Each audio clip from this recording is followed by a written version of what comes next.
Chapter 424. About 1 kilometer away, Peter stood alone on a tall tower, reading light waves with his heaven's perception.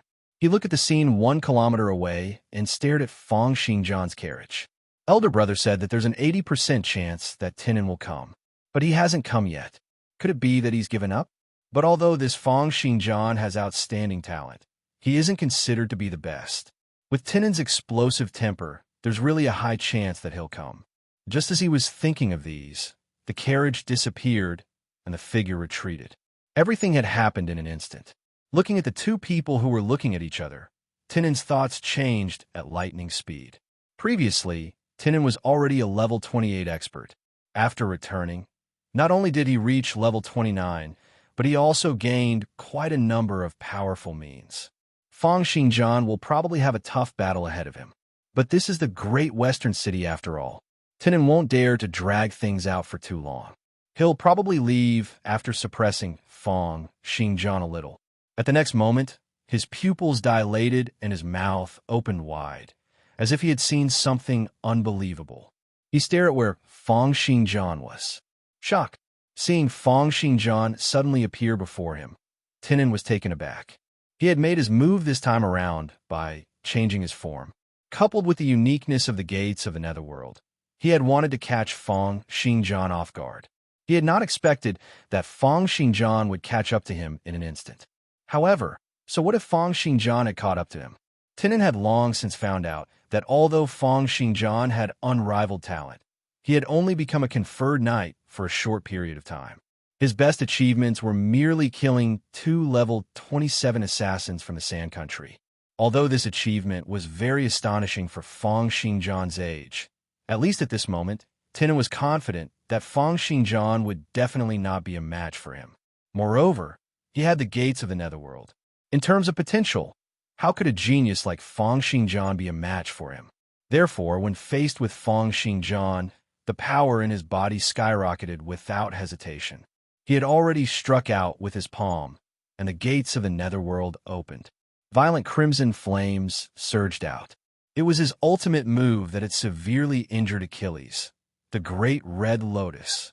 The crimson meteor flashed and disappeared, directly colliding with Feng Xingjian.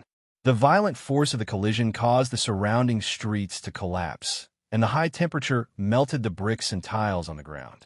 Faced with this terrifying attack, Feng Xingjian merely threw out a punch. Violent sword force gushed out and collided head-on with the big red lotus. In the next moment, sword chi crisscrossed, and the entire big red lotus exploded in the air like a firework, turning into countless sparks that slowly disappeared. Feng Xingjian slashed the entire big red lotus apart with a single punch, disintegrating it. Tinan glared, and the gates of the netherworld unleashed its prowess once again. An azure dragon, a phoenix, a white tiger, and a black tortoise dashed out together. With a roar, they turned into 4 gushes of power, biting out toward Feng Xingjian. This was the killing technique of the 4 phases sect, the 4 phases killing formation. 4 types of divine beasts materialized from ether energy contained extremely concentrated energy in their bodies. Not only were they extremely strong, but they could also work together to form an energy cycle. As long as one of them did not die, the others would be revived even if they died. Tinan wanted to first use the 4 phases killing formation to hold back Feng Xingjian and then use his ultimate move to deal with him. However, Tinan did not know that with his current abilities, he was not qualified to say that he could hold back Feng Xingjian. Tinan merely took a step back, and over 1,000 streams of ether sword ripples swept out. The azure dragon was dismembered, the phoenix was slashed into minced meat, the black tortoise was stirred into meat paste, and the white tiger's head was crushed by Feng Xingjian, who had just taken a step forward. Then, amidst flashes of sword light, the white tiger was dismembered. At this moment, Tinan's gaze was extremely grim as he looked at Feng Xingjian. The gates of the netherworld in his palm kept on spitting out, as if it would be able to unleash a power that could destroy the world explosively at any moment. However, Feng Xingjian just stood there, looked at him coldly, and said, "Hand it over, and I'll give you a quick death." The golden elixir was naturally very valuable, but the divine-level spinal bone was something that Feng Xingjian was determined to get. How could he have expected that it would be taken away by Tinan? If it was not because Tinan's thieving skills were amazing and unbelievable, Feng Xingjian would have chopped off Tinan's head long ago. However, Tinan let out a deep breath, and his body swelled up as if he was being inflated. In the blink of an eye, he had returned to his original height of 2.5 meters. However, his appearance was still that of someone else's. Feng Xingjian, to think that you've been hiding your abilities all this while pretending to be a pig to eat a tiger. Tinan looked at Feng Xingjian and said with a cold smile, "But do you think that you're the only one who's hiding your abilities?" The gates of the netherworld in Tinan's palm instantly expanded into something that looked like a black hole. The surrounding light rays, air, and other things seemed to be engulfed. "Have a taste of this move of mine." Tinan had only spoken halfway when he suddenly felt his vision turn black. The entire sky seemed to have been encompassed by darkness. No, it was not that the sky had been encompassed by darkness. Instead, it was that Feng Xingjian's big hand had descended from the sky in that instant. The violent gales and extremely ferocious power caused the area within a range of 10 meters to seem as if it had turned into a vacuum. The air let out kacha-kacha shattering sounds, and it was as if the entire sky had collapsed. At the next moment, Feng Xingjian's palm had already pressed down on Tinan's face. Endless brutality descended on Tinan's heart, as if wanting to shatter his entire consciousness into dust. "Taste your mother." Tinan subconsciously grabbed onto the arm that Feng Xingjian was using to grab onto his head. However, when he exerted force, he felt that Feng Xingjian's power was like the mountains and seas. It was as if Feng Xingjian was grabbing onto a heavenly pillar, unable to budge him at all. How is this possible? Tinan bellowed furiously in his heart. He could sense that Feng Xingjian had at most over 200 streams of specialty seeds on him, as well as the extremely weak eruption of physical particles. However, Feng Xingjian was still able to completely suppress him in terms of power. How can this be? I have more specialty seeds than him, and the eruption of my physical particles is more ferocious than his. How can I be suppressed by him? This monster, my strength attribute, is at least 220 points. How much strength does he have to be able to ignore the difference between specialties and physical particles? Tinan grabbed on Feng Xingjian's arm tightly with both hands. However, the gates of the netherworld was unable to absorb living creatures and was thus unable to deal with purely physical attacks. At the next moment, their bodies flashed, and the friction in the air left behind 2 long trails of flames. Tinan's ordinary clothes were all turned into ashes by the high temperature and strong gales. Then, amidst a soaring explosive sound, he was pressed into a mountain peak over 20 kilometers away by Feng Xingjian's palm. An earth-shattering attack. The entire mountain peak exploded in that instant, turning into countless fiery meteors that shot out in all directions. Tinan, whose head was still being grabbed, let out a furious bellow. In that instant, wind, rain, thunder, and lightning appeared in the gates of the netherworld, and over 12 killing techniques were unleashed simultaneously. Endless explosions, high temperatures, and flame currents turned everything within a range of 1,000 meters into dust. However, Tinan only felt his head tighten. The attacks from the 12 killing techniques did not even give Feng Xingjian the right to stop for a moment. Feng Xingjian grabbed onto Tinan's head and dashed out once again, crashing into the ground like a meteor from outer space. Rumbling sounds of mountains collapsing and the earth cracking rang out. The entire mountains seemed to have turned into undulating waves in the sea. The layers of the ground trembled, and shock waves spread out in all directions. The space within 100 meters under Tinan's body exploded into dust. All of the bones throughout his body were shattered, and he spewed out a large mouthful of blood. However, his gaze only became increasingly savage, and his martial will swept out. "Feng Xingjian, go and die." Terrifying power waves came from the gates of the netherworld, and streams of light pillars soared into the sky. In the blink of an eye, they encompassed the area within a range of 100 meters. Enraged, Tinan unleashed over 100 killing techniques from the gates of the netherworld at one go. Chapter 425. The heavens fell and the earth cracked. Tinan's attack was as if the heavens were falling and the earth cracked. Countless rays of light burst out from the gates of the netherworld, and over 100 killing techniques were unleashed. It was as if over 100 conferred knights had attacked at the same time. Layers of stacking powers came pressing down, shattering and crushing everything in the air. However, under Tinan's astonished gaze, a layer of faint black light encompassed Fong Xingjian's body. The universal truth longsword was activated, crazily repelling all matter that got close to it. Waves of violent powers struck Fong Xingjian's body. However, under the defense of the universal truth longsword, the heavenly abyss annihilation armor, and his own body's level 28 superior divine weapon, Fong Xingjian remained unscathed. "It's over." Fong Xingjian's martial will swept out, ringing out in Tinan's mind.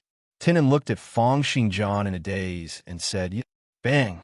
With a punch, Fong Xingjian grabbed onto Tinan's head with one hand while his other hand smashed onto Tinan's face. Close to 300 points of strength exploded. Coupled with the fact that Tinan's body was far stronger than his, Fong Xingjian caused Tinan's face to become deformed, cracked, and then caved in. Tinan's eyes rolled back, his brain was concussed, and he kept on spurting out blood. Fong Xingjian's voice rang out coldly. "Where's the item?" Tinan's entire body trembled. The intense concussion in his brain made it impossible for him to react accurately. Fong Xingjian let out a cold laugh and tapped out with a finger. In that instant, his fingers seemed to have turned into the world's sharpest blade.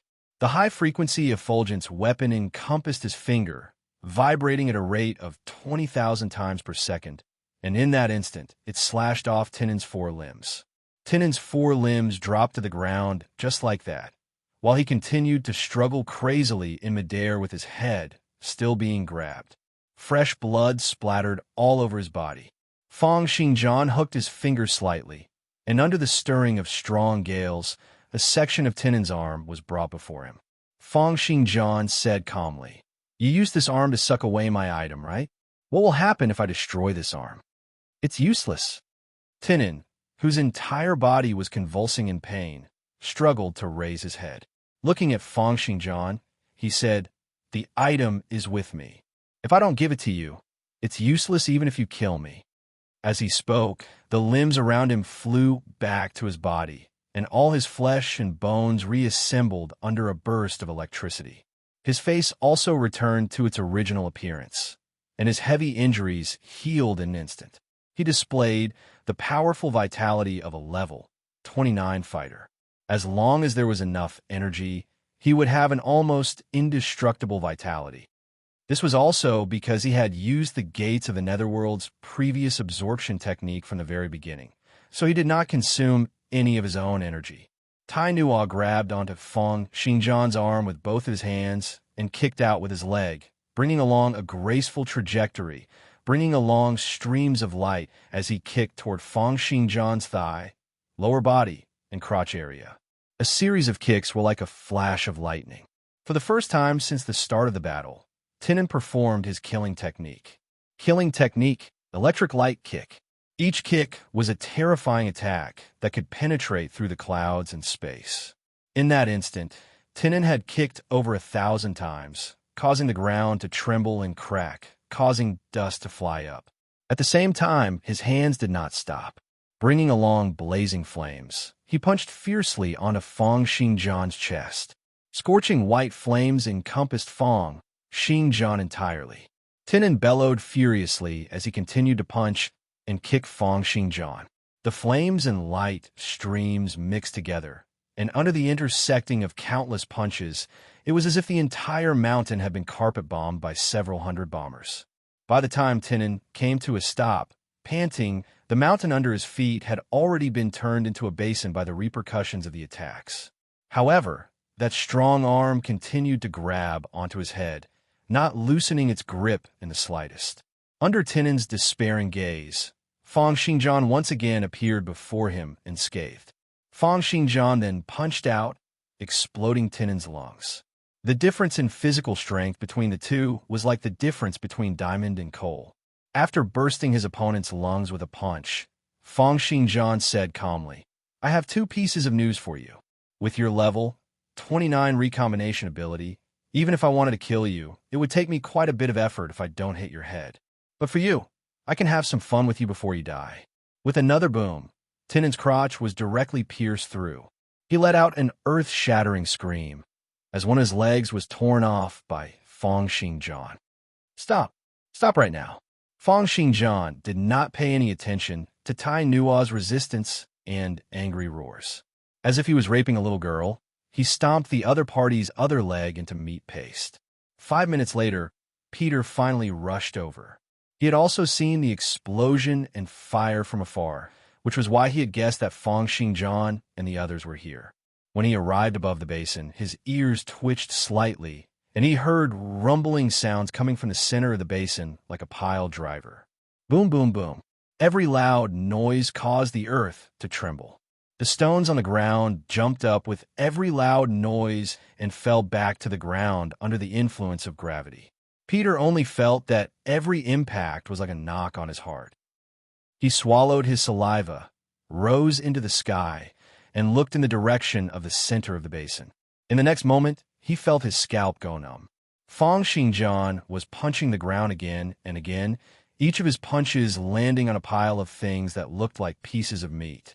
After every punch, the piece of flesh would try its best to roll and regroup, as if it wanted to return to its original state, but it would be smashed beyond recognition by Fang Xingjian's next punch.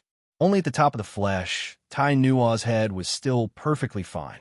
He was looking at Fang Xingjian with a terrified expression, saying, "Stop, stop. If you continue hitting me like this, I'm going to die. Stop. I won't have the power to revive soon." Finally, Fang Xingjian stopped. However, it was not because of Tai Nua's bellow. Instead, he turned to look in Peter's direction.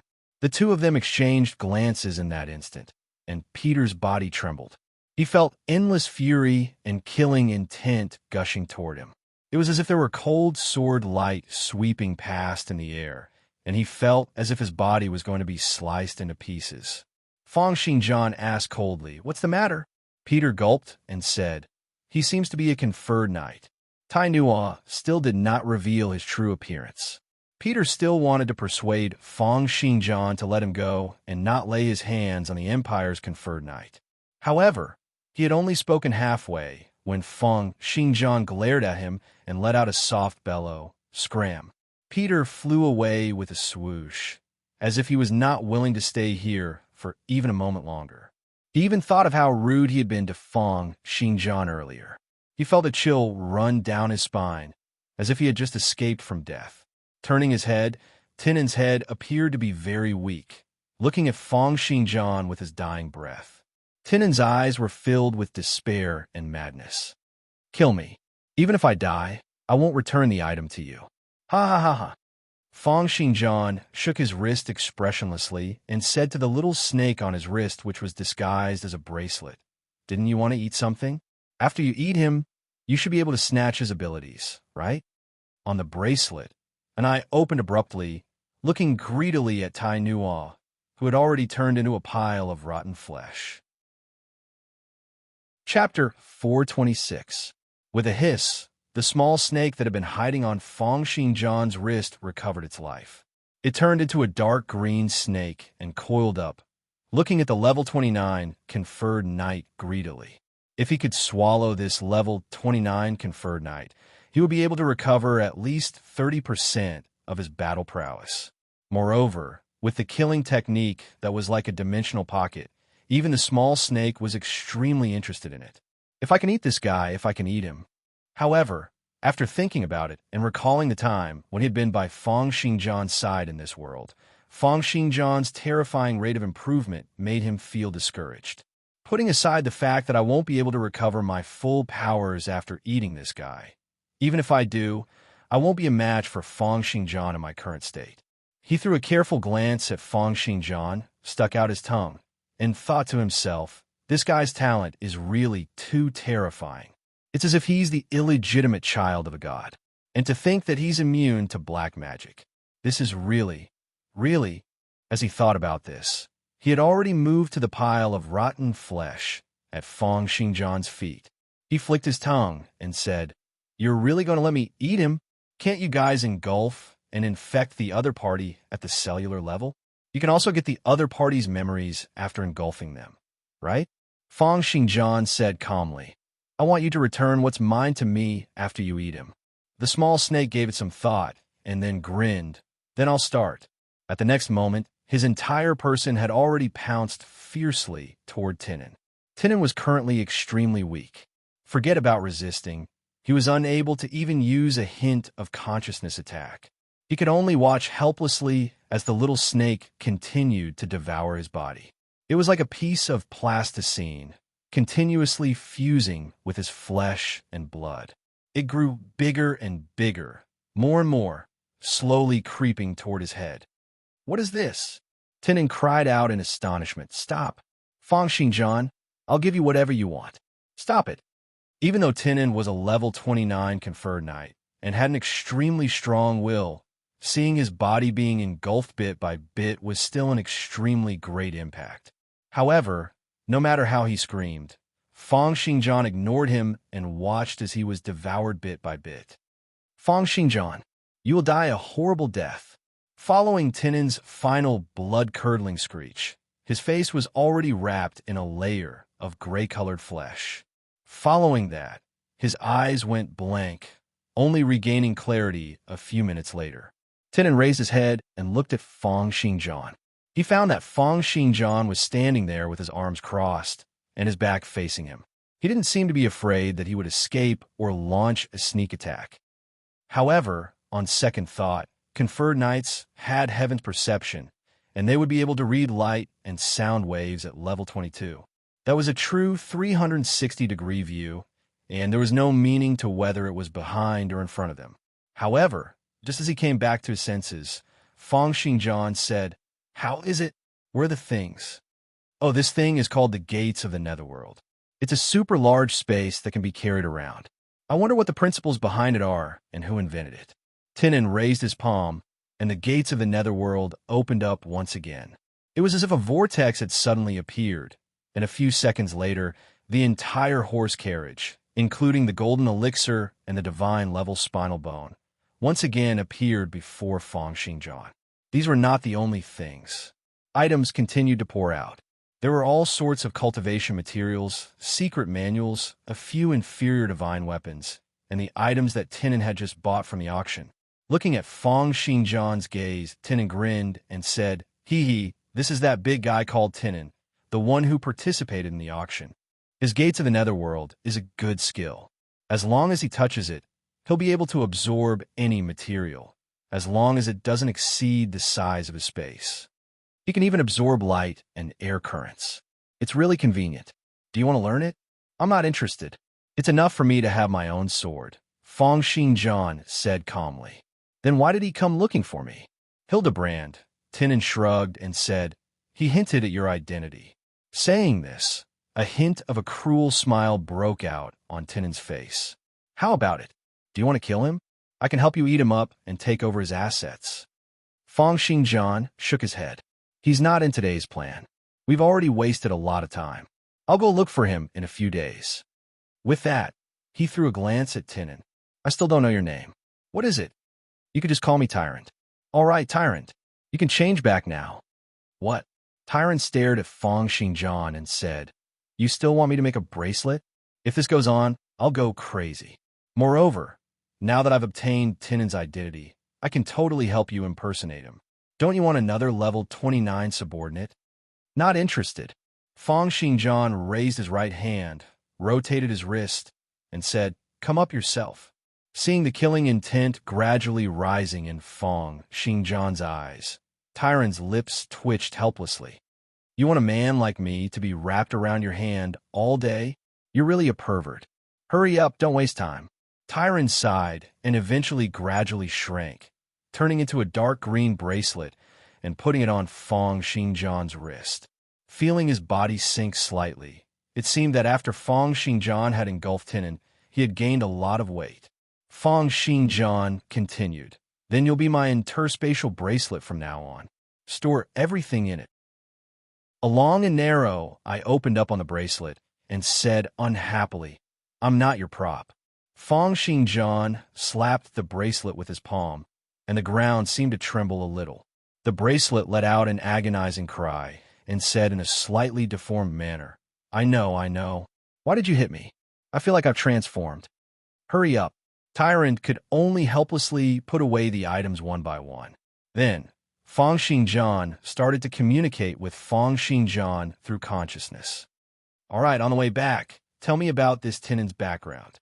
What kind of fortuitous encounter did he have to have something like the gates of the netherworld?" Tyrant said with a constipated expression. What other fortuitous encounter could it be? He just happened to find a tomb, saying that it was the tomb of some Southern Sacred Sect disciple. The corpse inside was already gone, and when he moved the coffin away, he discovered that the cultivation method for the gates of the netherworld was carved under the coffin. Southern Sacred Sect? Feng Xingjian stroked his chin and said, "To be able to create a cultivation method like the gates of the netherworld, it shouldn't be an ordinary faction. But why have I never heard of this name before?" "Have you? Never heard of it? Who knows where it popped out from? But from the style of the name, it might be from the Western land." Chapter 427. In the training room in the Sacred Land, Lilia looked at her hands in astonishment until the prints on her hands gradually dimmed and disappeared from the surface of her body. Lilia did not have Heaven's perception, so she was not afraid of the 100 times the amount of information from the ether particles in the Sacred Land. As for the fact that she could come in and cultivate like this, it was naturally Feng Xingjian's privilege. Right now, Feng Xingjian had the rebirth sword technique, which was renowned throughout the world, and he had also collaborated with the church on the martial techniques grading plan. His privileges in the regional academy were unprecedented. Putting aside bringing Lilia in, it was not impossible for him to even give her a place in the Sacred Land. It was just that this would alarm too many people, and Feng Xingjian did not plan on doing this. Lilia looked at Feng Xingjian curiously and asked, "Teacher, what is this?" "It's good stuff." Feng Xingjian asked, "How do you feel?" Lilia closed her eyes and sensed for a while. She felt that her thoughts had become extremely clear, especially in the path of martial arts. There would always be many inspirations bursting forth, making her feel restless. It was as if she were to cultivate right away, her abilities would increase. Lilia opened her eyes and said, "I feel very special. I really want to cultivate. I feel that my mind is much clearer than before, as if a layer of veil has been removed." "That's good." Feng Xingjian instructed, "From now on, you'll work hard on your cultivation here. Although you're unable to attain Heaven's perception, from today onwards, martial inspirations will enter your body unknowingly even if you don't have Heaven's perception." Mystical prints could allow one to exchange energy and information with ether particles directly. Although Lilia was only at the first level of the mystical prints, she was unknowingly undergoing the cultivation of a conferred knight. Furthermore, this was not like Heaven's perception, which required her to control.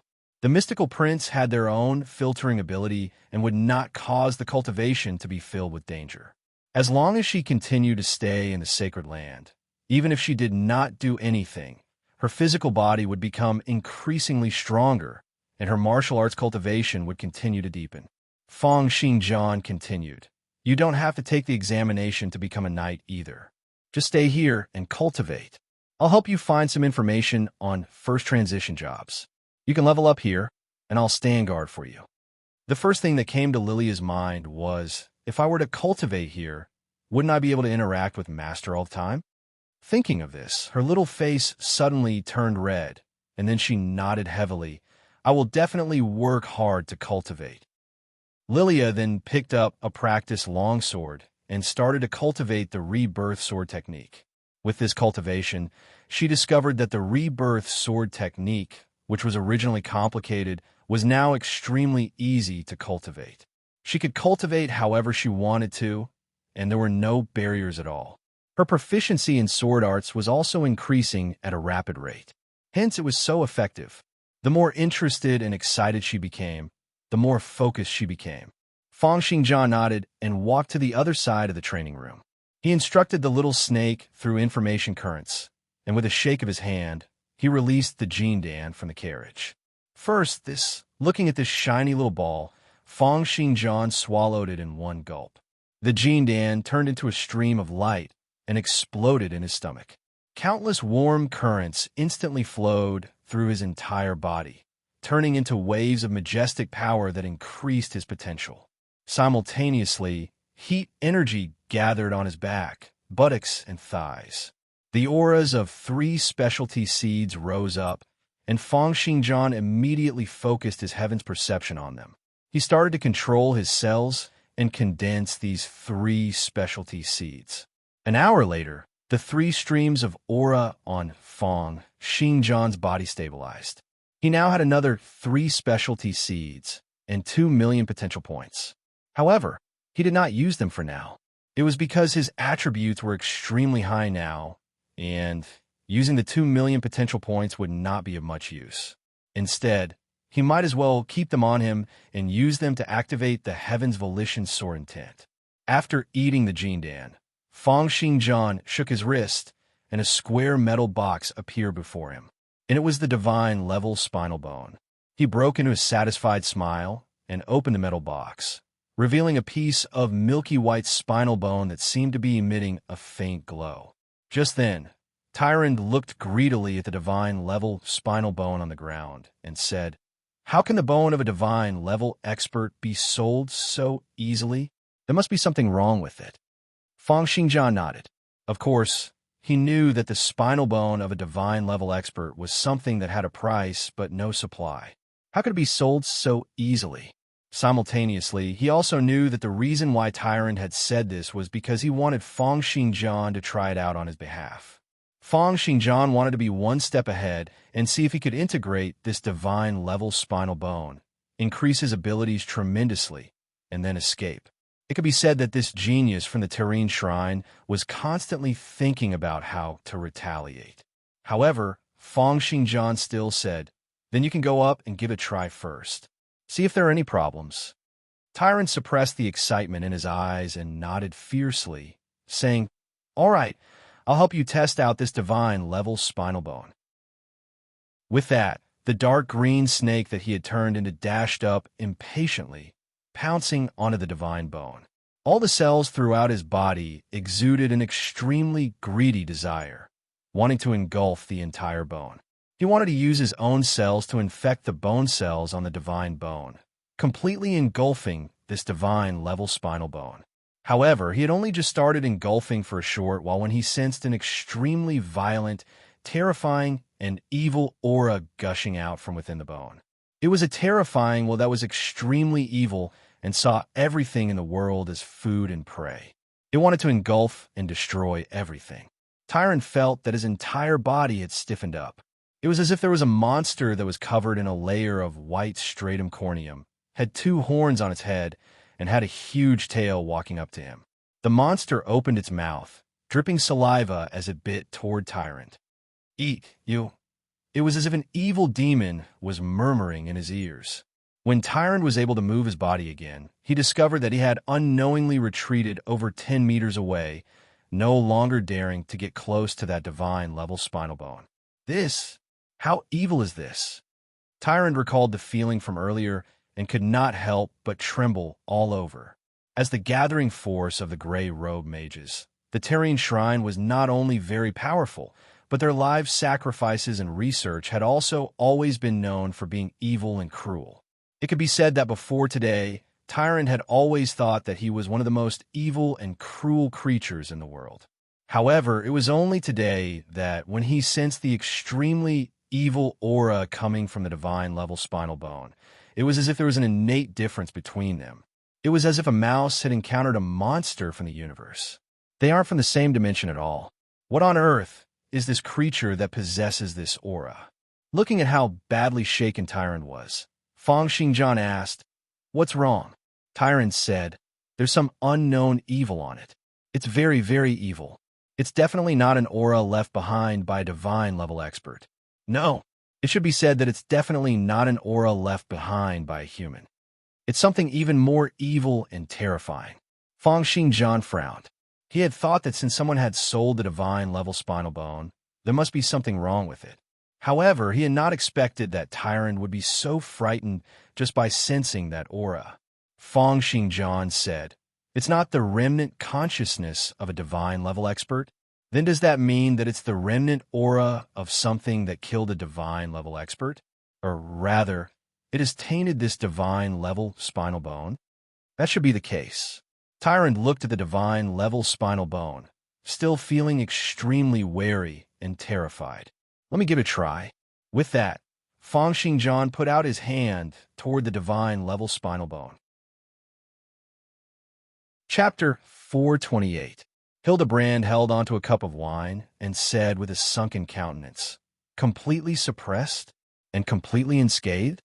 You're saying that Fang Xingjian suppressed Tinan barehandedly, and that Fang Xingjian was completely unscathed until the very end?" Peter, who was at the side, still felt a lingering fear when he thought of the final glance Fang Xingjian had given him. Hearing this, he said, "That's right. Should we report this to the association? He might have already killed Tinan. Let the association capture him." The association? The association is just a power. Since when have you been so naive to think that things like laws and regulations can really be used on conferred knights? Hildebrand said, "It's just that I didn't expect Fang Xingjian to have hidden himself so deeply. From the looks of it, he might really have been the one behind the volcano incident." After being criticized by Hildebrand, Peter's face turned a little red as he said, "I was a little too surprised. You didn't see the scene. It was too brutal, too violent, and too bloody." Hildebrand shook his head in disapproval. His mind was still thinking about Fang Xingjian when he suddenly stood up. "Let's go. We'll leave the great western city for a period of time." "Huh?" Peter lifted his head in a daze and asked puzzledly, "Why?" "I heard that there are results in the south. I want to go take a look." As Hildebrand spoke, he was worried that Fang Xingjian would come looking for him directly. Fang Xingjian had caused Tinan to be in such a state. It was very likely that he would know that Hildebrand had intentionally revealed the news. With Fang Xingjian's usual style of doing things, he might just come looking for Hildebrand. Hildebrand was not willing to make an enemy out of Fang Xingjian. However, it was impossible for him to say such things in front of his subordinates. He merely said, "If the results in the South are really effective, it'll be of great help to me in the national selection this time around. I can't afford to make any mistakes. This matter is much more important than Fang Xingjian. Moreover, I can invest the money I got from the auction." Peter said once again, but that Fang Xingjian couldn't have gotten stronger again after obtaining the divine-level spinal bone, right? His sword arts are so sharp. If he were to get his hands on a divine remains equipment, it would be too terrifying. Divine-level spinal bone? Hildebrand let out a cold laugh. "If it can really be used, why would I sell it?" Fang Xingjian recalled the results of his repeated attempts to test the divine-level spinal bone.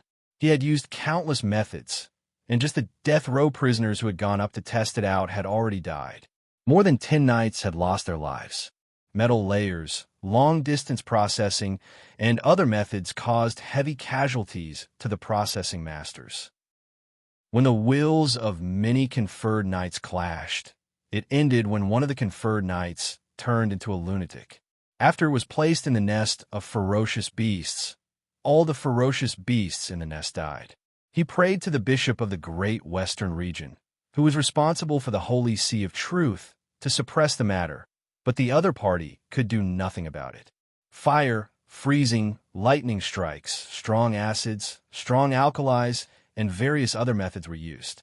Other than causing one accident after another and increasing the number of casualties, there was no other effect. Even Hildebrand himself could not help but give it a try. He spent a total of 12 days before he managed to quell the terror and chaos in his heart. Other than divine-level experts, there's no one else who can use this thing. But divine-level experts have no need for this spinal bone at all. Therefore, this thing is a piece of trash. Thankfully, I managed to exchange it for Feng Xingjian's 3 million gold. There's no way he'll be able to use this spinal bone. Instead, he might end up suffering heavy losses because of his repeated attempts. Thinking of how someone else was going to experience the same misfortune as him, Hildebrand could not help but smile. All right, let's go. Under Tyron's astonished and nervous gaze, Feng Xingjian pressed down on the divine level spinal bone with one hand. At the next moment, an aura that was filled with brutality, craftiness, evil, and terror gushed into Feng Xingjian's body. Feng Xingjian felt as if his entire body had been frozen in that instant. Every single pore, cell, and particle on his body had been scared stiff, and he was instantly unable to move. At the next moment, he sensed that a monster was slowly walking into his consciousness. It was a monster that was covered in a layer of white stratum corneum and had 2 horns on its head that looked like those of a demon. With each step it took, its thick tail would lash out at the air, releasing explosive popping sounds. This monster did not appear to be terrifying, but the aura it exuded could be said to be hair-raising. Feng Xingjian had once sensed the remnant consciousness of the level 29 Sand Country's national hero at close range. He had also sensed the divine level expert, the holy Orzin's consciousness.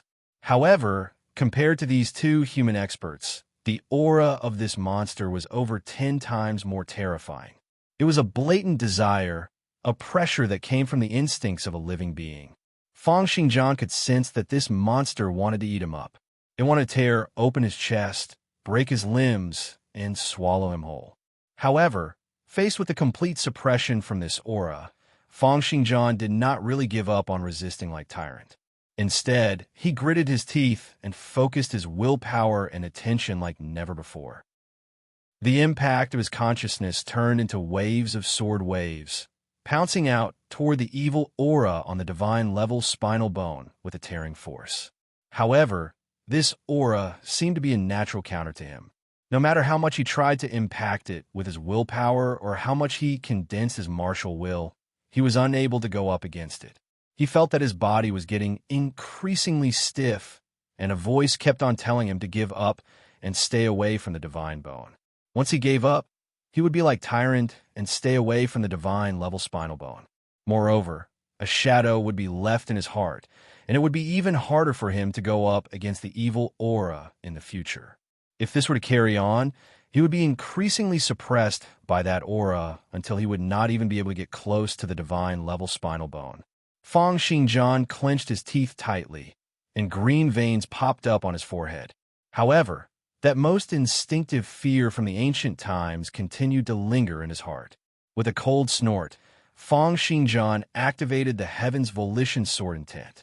This was also his final trump card, and the reason why he dared to come into contact with the divine level spinal bone. In the center of his consciousness, the Heaven's Volition Sword Intent, which had been holed up, trembled abruptly. At the next moment, it sent out a myriad of sword light and gushed out toward that evil aura. After the 2 of them met, the Heaven's Volition Sword Intent exploded abruptly. Feng Xingjian seemed to have heard an extremely excited cry in his consciousness.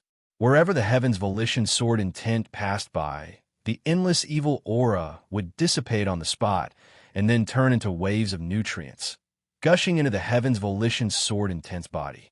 In the end, the Heaven's Volition Sword Intent darted into the divine level spinal bone along with the dissipating evil aura.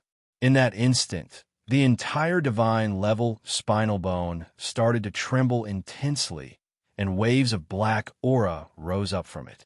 Amidst the black aura, there seemed to be countless souls trembling and screaming.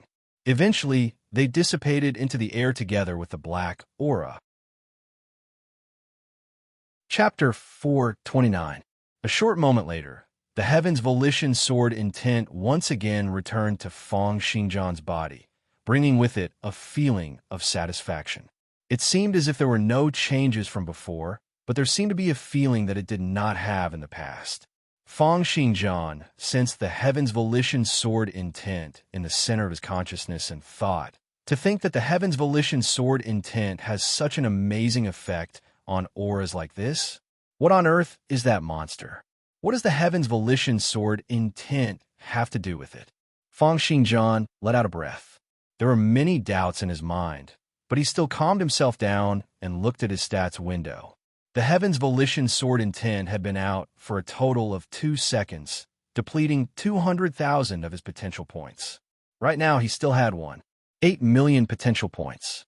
He turned his head to look at the divine level spinal bone before him, put out his hand gently, and grabbed it. His palm came into contact with a layer of coldness, but it was not bone-piercing. Instead, it had a unique warmth to it. How much power did a deity-level expert possess? How terrifying was their strength? Feng Xingjian still did not know how to define the difference in strength between them. It was because he did not have any divine-level experts by his side, and it was impossible for the divine-level experts in the world to publicize their information to the public so that their subordinates could think of ways to deal with them. However, he could still sense the sturdiness of the spinal bone in his hand. It far surpassed the sturdiness of a level 29 superior divine weapon, and the bone seemed to contain a powerful force. The corners of Feng Xingjian's lips curled up as he broke into a satisfied smile. There's no problem with the divine-level spinal bone anymore. Next, I'll need to get someone to help me forge a divine remains equipment. I'll need to get a master to help me forge a divine-level divine weapon longsword. One day later, Zhou Xingwen arrived at the sacred land where Feng Xingjian was located. He heard Zhou Xingwen say, "Sir, Hildebrand has disappeared." Feng Xingjian, who was sitting cross-legged in midair and condensing specialty seeds, slowly opened his eyes. There seemed to be sword light flashing in his eyes. "Disappear? That's right. Before the day you instructed us to look for him, he had already left the city. We've asked around, but none of the servants in his clan know where he has gone." Feng Xingjian sneered in his heart. "You're pretty fast at escaping." In the information stream, the Bengal tyrant smiled evilly. "This guy has escaped. What should we do? Are you going to chase after him? What's there to chase? My time is precious. The time I spend chasing him is enough for me to increase the distance between us. In the future, I can just conveniently stab him with my sword. However, I can't completely ignore him." Thinking of this, Feng Xingjian looked at Zhou Xingwen and said, "Send someone out to look for him. Don't alarm them when you find him. I'll go talk to him personally. Any news from the master blacksmith?" Zhou Xingwen said, "According to the governor's recommendation, the Eastern Sand Region's Wang clan is a top-notch blacksmith clan." Eastern Sand Region? Let me have a look at their information, then send someone over to bring their forging team over. Tell them that I'll agree to whatever conditions they want. Feng Xingjian had a huge sum of 10 million gold on him, so he naturally had great confidence in his words. Moreover, since it was a divine remains equipment forged from a divine-level spinal bone, he naturally had to keep an eye on it personally. The divine-level spinal bone was not like other ordinary materials. It was hard to say if someone would be bold enough to want to steal it away.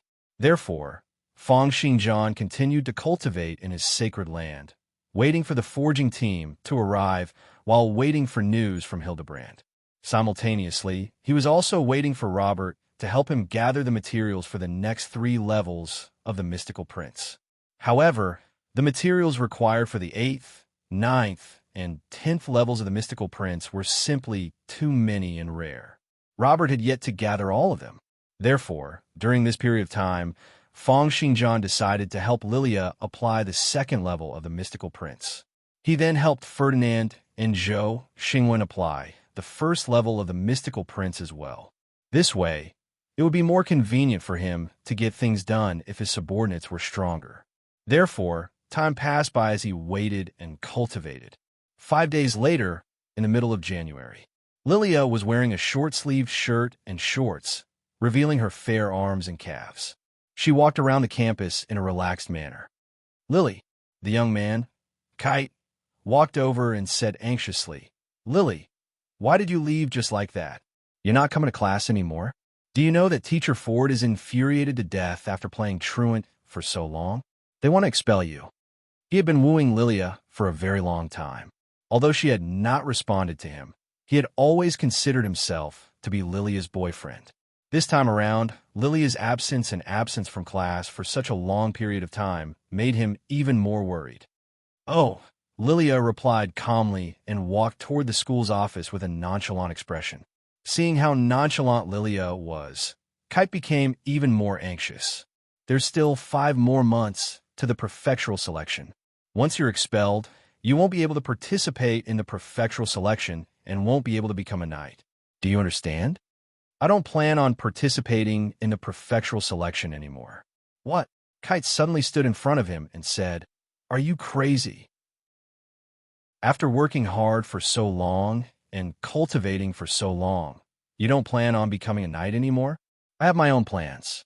This time around, I'm here to withdraw from school. You don't have to worry about other things." With a flash, Lilia had already bypassed Kite in the blink of an eye and continued walking toward the office. Although he was a little surprised at Lilia's speed, Kite's mind was filled with thoughts of Lilia quitting school. He chased after her and continued to persuade her. "Lily, what on earth happened? Where have you been these few days? Why did you say that you want to withdraw the moment you arrived? You should reconsider. You're only a knight apprentice now. Once you withdraw, there'll be no turning back." However, along the way, Lilia could not be bothered with Kite. She headed straight for the school's office and stood before her teacher, Ford. Ford was a tan man. When he lifted his head and looked at Lilia, his face was filled with anger. His eyes were furrowed, and he said in an imposing manner, "Lilia, where have you been these few days? Why didn't you inform the school? Do you know that you'll be expelled for playing truant for no reason?" Lilia bowed seriously and said apologetically, "I'm sorry, teacher. Due to some matters, I had no choice but to leave. Today, I'm here to apply for my withdrawal." "What? Withdrawal?" Ford stood up abruptly. "Do you know what you're saying? Do you know how much effort your father had put in to get you enrolled in this school? You want to withdraw? What on earth is going on? You must tell me the reason clearly." Lilia said seriously, "This is my master's arrangement for me. I'll follow him to cultivate after I withdraw." "What master? What are you talking about? You want to give up on becoming an Empire's knight and follow a master to cultivate? Have you been bewitched by a wild knight from that faction? Who is he? Which faction? I'll go and have a talk with him."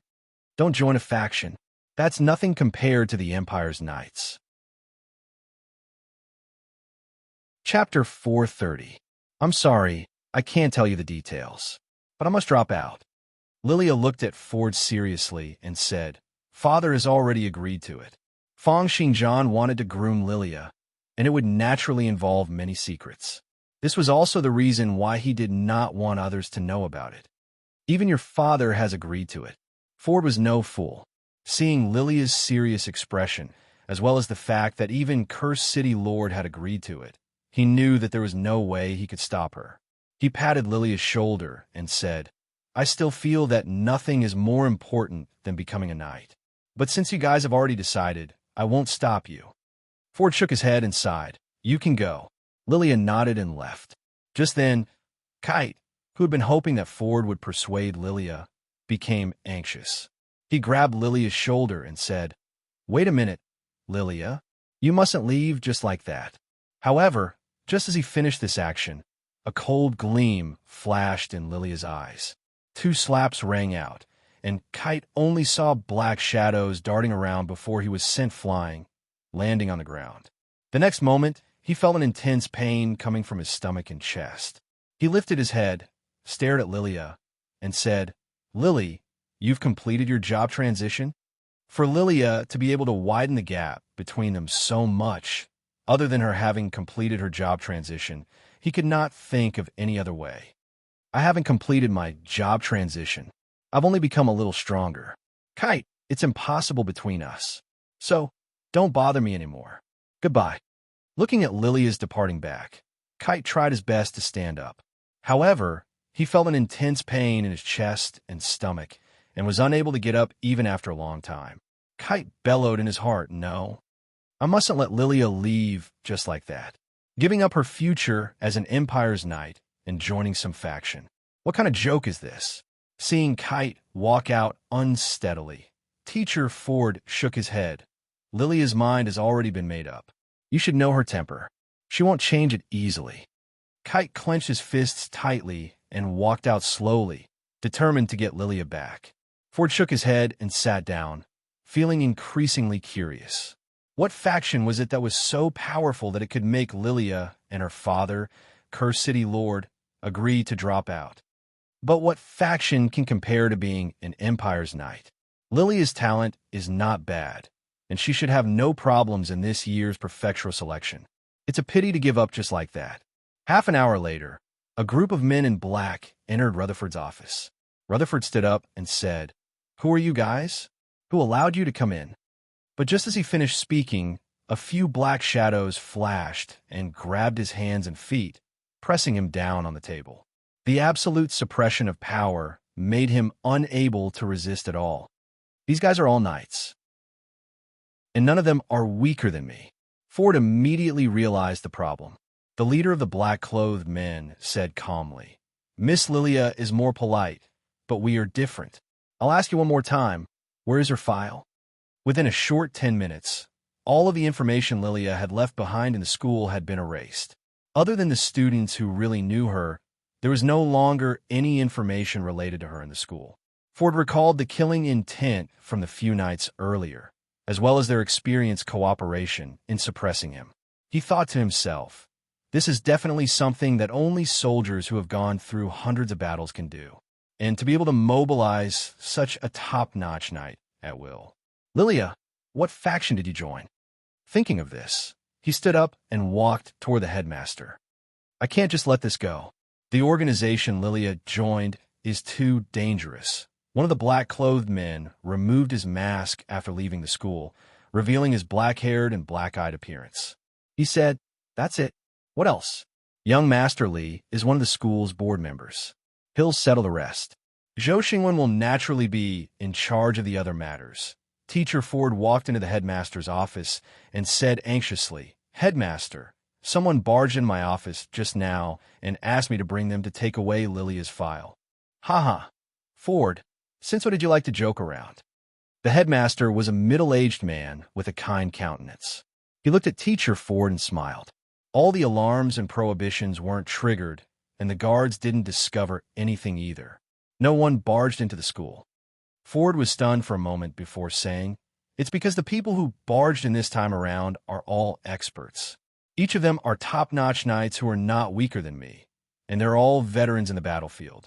They have experience and instructions. This is why they were able to hide from the school's alarm system." "Headmaster, if you don't believe me, you can go to the archives. The administrator there has already been knocked unconscious. There's also Lilia. Her file is no longer there." "Lilia?" The headmaster smiled gently and said, "I don't remember having such a student in our school." "Lilia? She's the one I'm guiding." As Ford spoke, he slowly came to a stop. He looked at the smiling headmaster and said, "Headmaster, you don't remember Lilia? I remember every single student in our night academy, but there's no such person in our school as Lilia, right?" The headmaster then stared at Ford and said, "Is that right?" A powerful pressure gushed forth, and the warning in the headmaster's eyes seemed to have materialized. Behind the gentle smile, there was a blatant chill. A hint of comprehension flashed in Ford's eyes, and he smiled bitterly and said, "Look at my brain. I've gotten everything mixed up. That's right. There's no Lilia in our school, and no one came to kidnap me earlier. I was just spouting nonsense in my sleep." The headmaster stood up, patted Ford on the shoulder, and said, "Ford, you're too tired. Go back and have a good rest. I'll grant you a month's paid leave." Half an hour later, Ford slowly walked out from the headmaster's office, and a hint of graveness flashed in his eyes. The entire matter was riddled with mysteries, but one thing was for sure. There was an invisible hand stirring things up behind the scenes, and the other party's influence far surpassed his imagination. Just then, Kite walked over anxiously. "Teacher, are you able to contact Lilia's family?" "What's wrong?" Kite said. "We just went to Lilia's apartment. Someone else is living there. Even the furniture and decorations have been changed. Even the landlord is not the same person.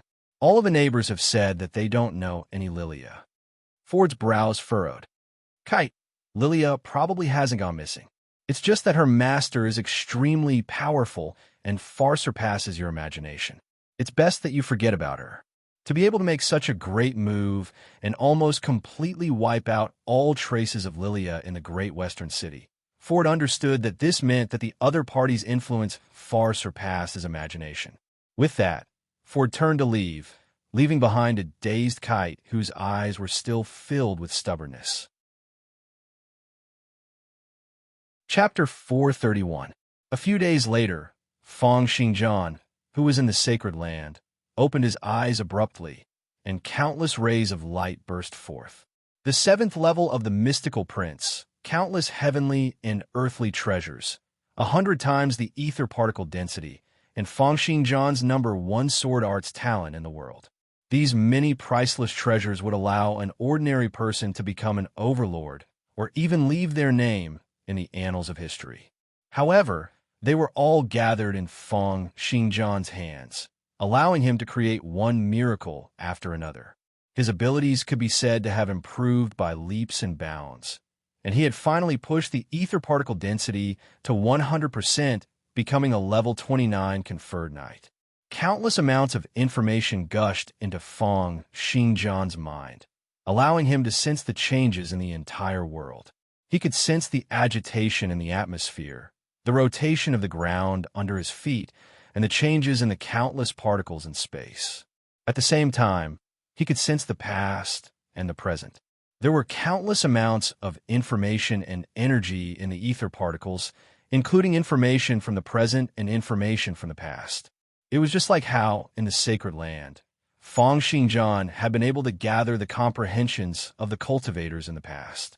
However, having a 100% ether synchronization rate was even more different. He could sense the countless amounts of information left behind in the past.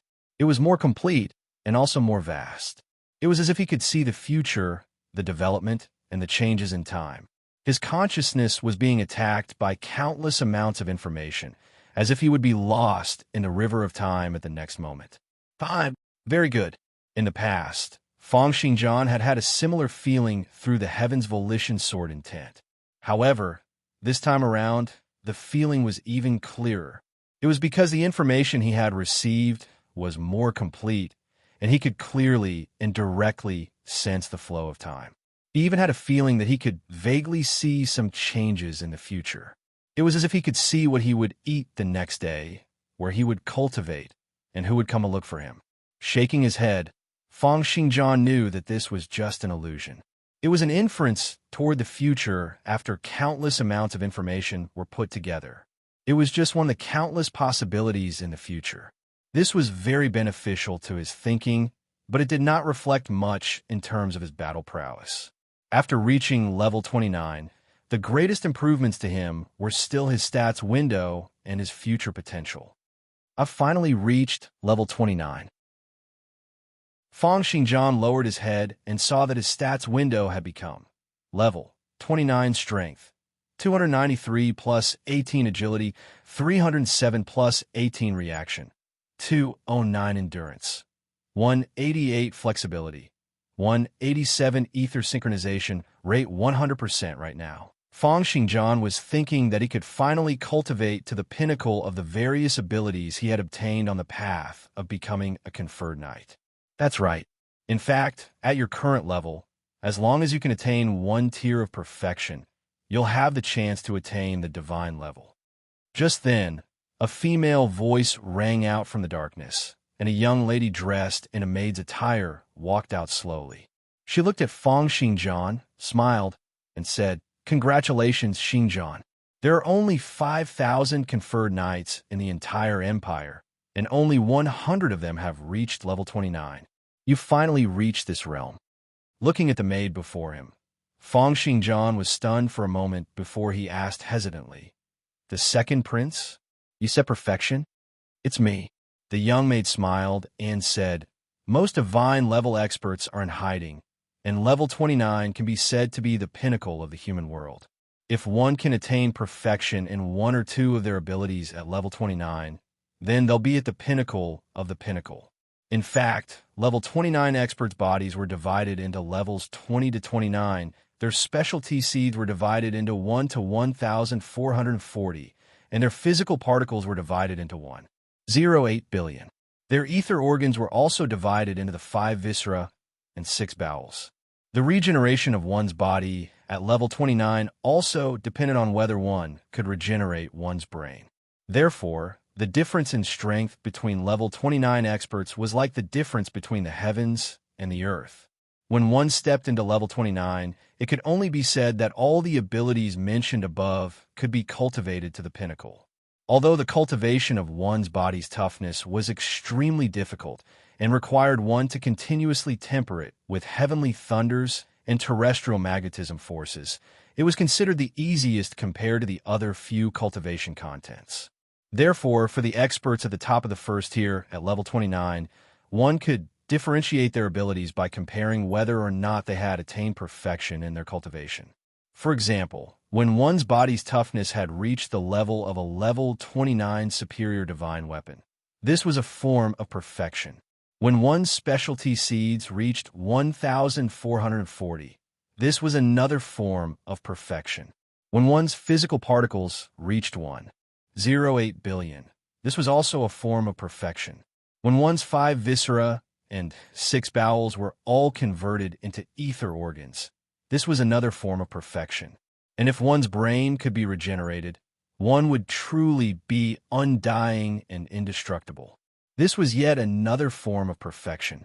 For these 5 types of Confer Knight's limits, each tier of mastery would be 1 tier of perfection. 2 would be 2 tiers of perfection, and 5 would be 5 tiers of perfection. However, out of these 5 types of cultivation, the cultivation of the heavenly magnetism thunders was already considered the easiest, let alone the fact that each of the others were extremely difficult. It has been a very long time since a conferred knight who could reach 5 tiers of perfection had appeared in this world. This is especially so for 1.08 billion physical particles. For the past several hundred years, almost no one has been able to achieve this. Therefore, for the past several hundred years, there have been no experts who have reached 5 tiers of perfection.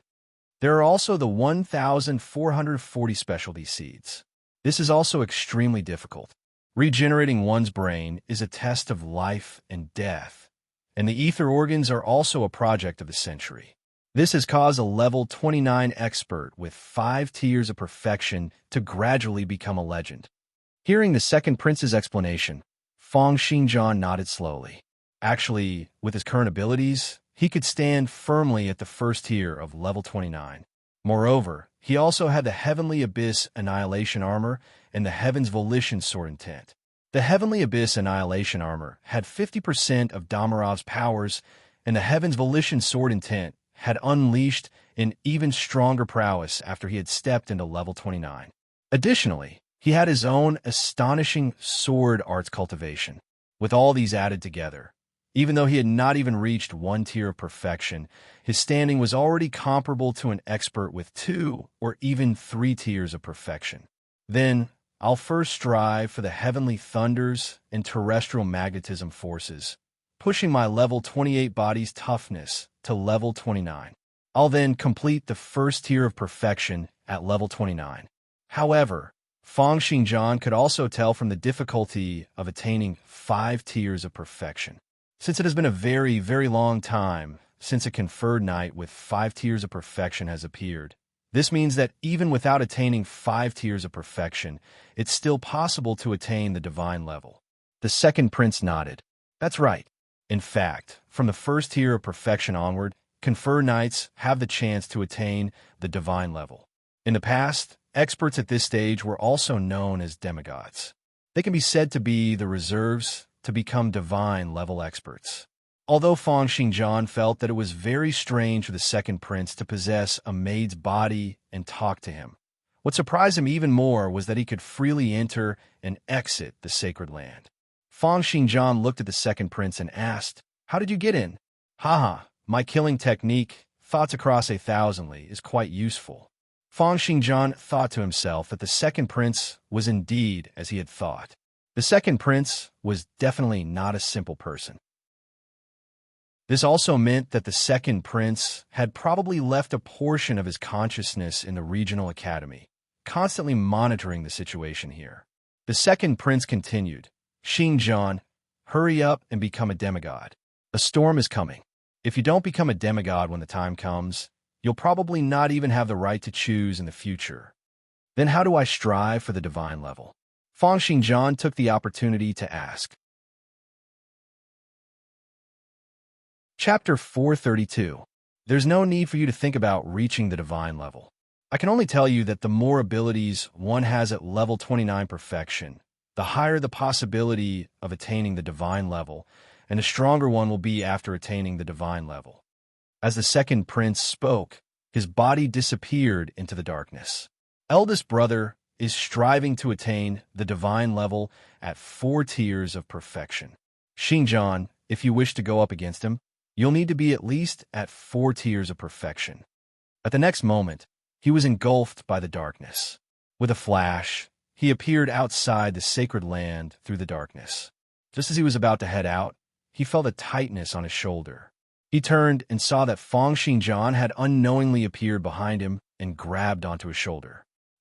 The second prince looked at Fang Xinjiang in a daze, as if he had not expected that the other party would be able to catch up to him so quickly and even grab onto him. Fang Xinjiang looked at him and said, How on earth did you strive to attain the divine level? The second prince's mouth was agape as he thought, This guy has grown too fast. To think that my current clone can no longer hide from him? It was only after asking for the second time that the maid said, It's useless for you to ask me. I feel that it's not good for you to know how to strive to attain the divine level in advance. Therefore, I didn't place the relevant information in this clone. She then pointed her brain and said, Therefore, I don't know either. Xinjiang, you'd better focus on your cultivation. It'll be best if you can attain 4 tiers of perfection so that you'll be able to go up against eldest brother in the future. Since the second prince's clone did not know, Fang Xinjiang could only let him go and return to the sacred land to start preparing for the cultivation of his body's toughness and heavenly thunders and terrestrial magnetism forces. A few days later, 2 silhouettes crossed each other time and time again in the training ground. Longswords clashed against each other, occasionally letting out a series of loud, clashing sounds. It was as if there were thunderbolts rumbling in the sky above the training ground. Anderson turned into a series of black afterimages. Like black lightning, he circled around Zhou Xingwen time and time again, attacking him. But in the past, even Zhou Xingwen, who was 1 level higher than Anderson, was no match for him. This time, although Zhou Xingwen's defense was messy, he was able to block all of Anderson's attacks. Occasionally, there were a few clever moves that forced Anderson to withdraw his sword to defend. The two of them did not cultivate sword arts in the first place. However, ever since the appearance of Fang Xinjiang's rebirth sword technique, as more and more people were able to cultivate the rebirth sword technique, more and more knights switched to cultivating sword arts. After a long time, the two of them stopped. Anderson looked at Fang Xinjiang in surprise and asked, How can you improve so quickly? What did you eat? Why do I feel like you become smarter? That's a secret. Fang Xinjiang did it. Anderson frowned. What exactly did he do? Brother Anderson, let me tell you something from the bottom of my heart.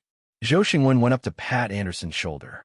However, just as he was about to put his hand out, Anderson slapped it away. If you have something to say, just say it. Don't get touchy. Zhou Xingwen shook his head helplessly and spoke once again. Anderson, you should understand Xinjiang's means. He's an existence who will definitely become a divine level expert in the future, an expert who has created countless miracles. Even my performance today was due to him raising my aptitude. Raising your aptitude? How is that possible? Anderson looked at Zhou Xingwen in disbelief. Zhou Xingwen smiled and shook his head. I didn't believe it either, but Xinjiang did it. Anderson, I don't understand why you don't join us completely. As long as you really join us, with your talent, Xinjiang will definitely not be stingy in nurturing you. After your original aptitude is raised by Xinjiang, to what extent will it reach? Anderson sank into silence. He had only agreed to run errands for Fong Xinjian for half a year, and now, the time limit for running errands for half a year was almost up. From a psychological point of view, Anderson was not someone who was willing to submit to others. Even if it was the current Fong Xinjian, Anderson would not be willing to be the other party's subordinate. However, as Fong Xinjian performed great deeds one after another, especially after seeing Zhou Xingwen's performance today, Anderson became even more hesitant. Finally, he could not hold it in any longer and asked, "Where's Fong Xinjian now?" "He should be in the Horned Frogs Valley. I heard that there's going to be a storm there, so Xinjian went there." In a valley in plains about 300 kilometers away from the great western city, the sky was covered in gray clouds. It was as if there would be thunder and lightning at any moment. The wind in the valley was getting stronger and stronger. As the strong gales blew, the grass and trees kept on trembling as if they had gone crazy. Just as a storm was about to happen, a series of loud sounds suddenly rang out from an iron mine in the center of the valley, which had originally belonged to the Horned Frogs Valley. Amidst the sounds of the Earth's tectonic plates cracking, an extremely powerful geomagnetic force burst out from deep underground. "Run! Run quickly! It's an earthquake!" The people who had been working in the iron mine tried their best to escape. It was unknown if they were lucky or if it was something else, but everyone managed to escape safely. It was only then, under the astonished gazes of countless people, that the ground split open and then protruded out. A layer of stone platform, which was formed purely from countless rocks, iron ores, and soil, continued to rise. It was as if a mountain was being formed at a speed that could be seen by the naked eye. Amidst loud booms, the earth continued to compress, creating a metal mountain that was over 300 meters tall. The people at the foot of the mountain discussed amongst themselves. Looking at the metal mountain that had suddenly been formed, they exchanged glances, their eyes filled with terror and confusion. Suddenly, someone knelt down and shouted, "Mountain God! The mountain god is enraged. Mountain god, please spare us. Grandpa Mountain God, please calm down." Countless people knelt down, but the foreman of the iron mine frowned. He was also a level 9 knight apprentice and was considered to be one of the more knowledgeable people. However, he did not believe in the legend of the mountain god. He mumbled to himself, "Could it be that some kind of treasure has appeared? Or is it the work of some expert?" It was impossible for such a strange scene to appear in the center of the valley to not attract the attention of others. About 15 minutes later, two graceful figures left behind a series of afterimages on the ground and arrived at the foot of the metal mountain at supersonic speed. The one in the lead of the two graceful figures was a lady who had long black hair and wore a gown, looking like a fairy. She had a high-nosed bridge, slender limbs, and enchanting eyes. She constantly attracted everyone's attention. Behind her was a young lady with a cute and naive look. The two of them were the disciples of the Ice Palace, a faction in the vicinity. The iron mine that had gone through an anomaly was the Ice Palace's business. The long-haired one was the Ice Palace's saint, while the naive young lady was the Ice Palace's priestess. After asking a few foremen, but to no avail, the elderly Ice Palace's saint lifted her head and looked toward the peak of the metal mountain, saying, "You wait here first. I'll go up and take a look." "No, Sister Saint. I want to go up together with you." The Ice Palace's saint smiled helplessly. All right. Let's go up together. But you must remember not to touch anything without my instructions." I know. As the two of them spoke, their silhouettes flashed, turning into a series of phantom images as they leaped toward the peak of the metal mountain. As two knights at the pinnacle of level 19, it did not take them long to arrive at the platform at the peak of the mountain. They saw a young man seated cross-legged there. Chapter 433. The person sitting cross-legged on the peak of the metal mountain was Fong Xinjian, who had just stepped in a level 29 not long ago. The reason he had come to the Horned Frogs Valley was because he wanted to make use of the thunderbolts in the sky to temper his body and increase the toughness of his physical body. He wanted to raise the toughness of his level 28 divine weapon to level 29, completing the first tier of perfection after he stepped into level 29. Even the metal mountain under his feet was something he had created with the ingenuity of the mountain shifting sword by controlling the geomagnetic forces. Although the mountain shifting sword had long since been synthesized into the prodigious demolition sword physique, its essence was still present. It allowed Feng Xingjian to use his sword force to guide the terrain. Right now, it was as if he had created a super lightning rod. He sat cross-legged on the top of the lightning rod and stared at the sky, waiting for the thunderstorm to descend. He was prepared to receive the heavenly thunderbolts into his body at any moment to strengthen the heavenly thunders and geomagnetic forces in his body and push forward the toughness of his physical body. As for other people or matters, he did not care about them at all. To him, the two ladies before him were no different from ants, and there was no need for them to bother about them. However, the Ice Palace's saint and priestess clearly did not think this way.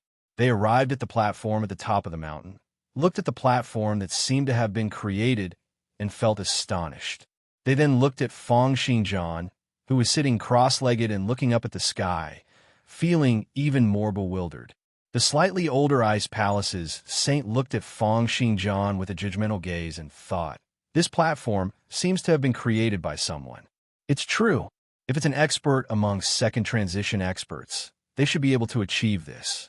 Was it done by this young lad? But he's a little too young, and his looks are ordinary.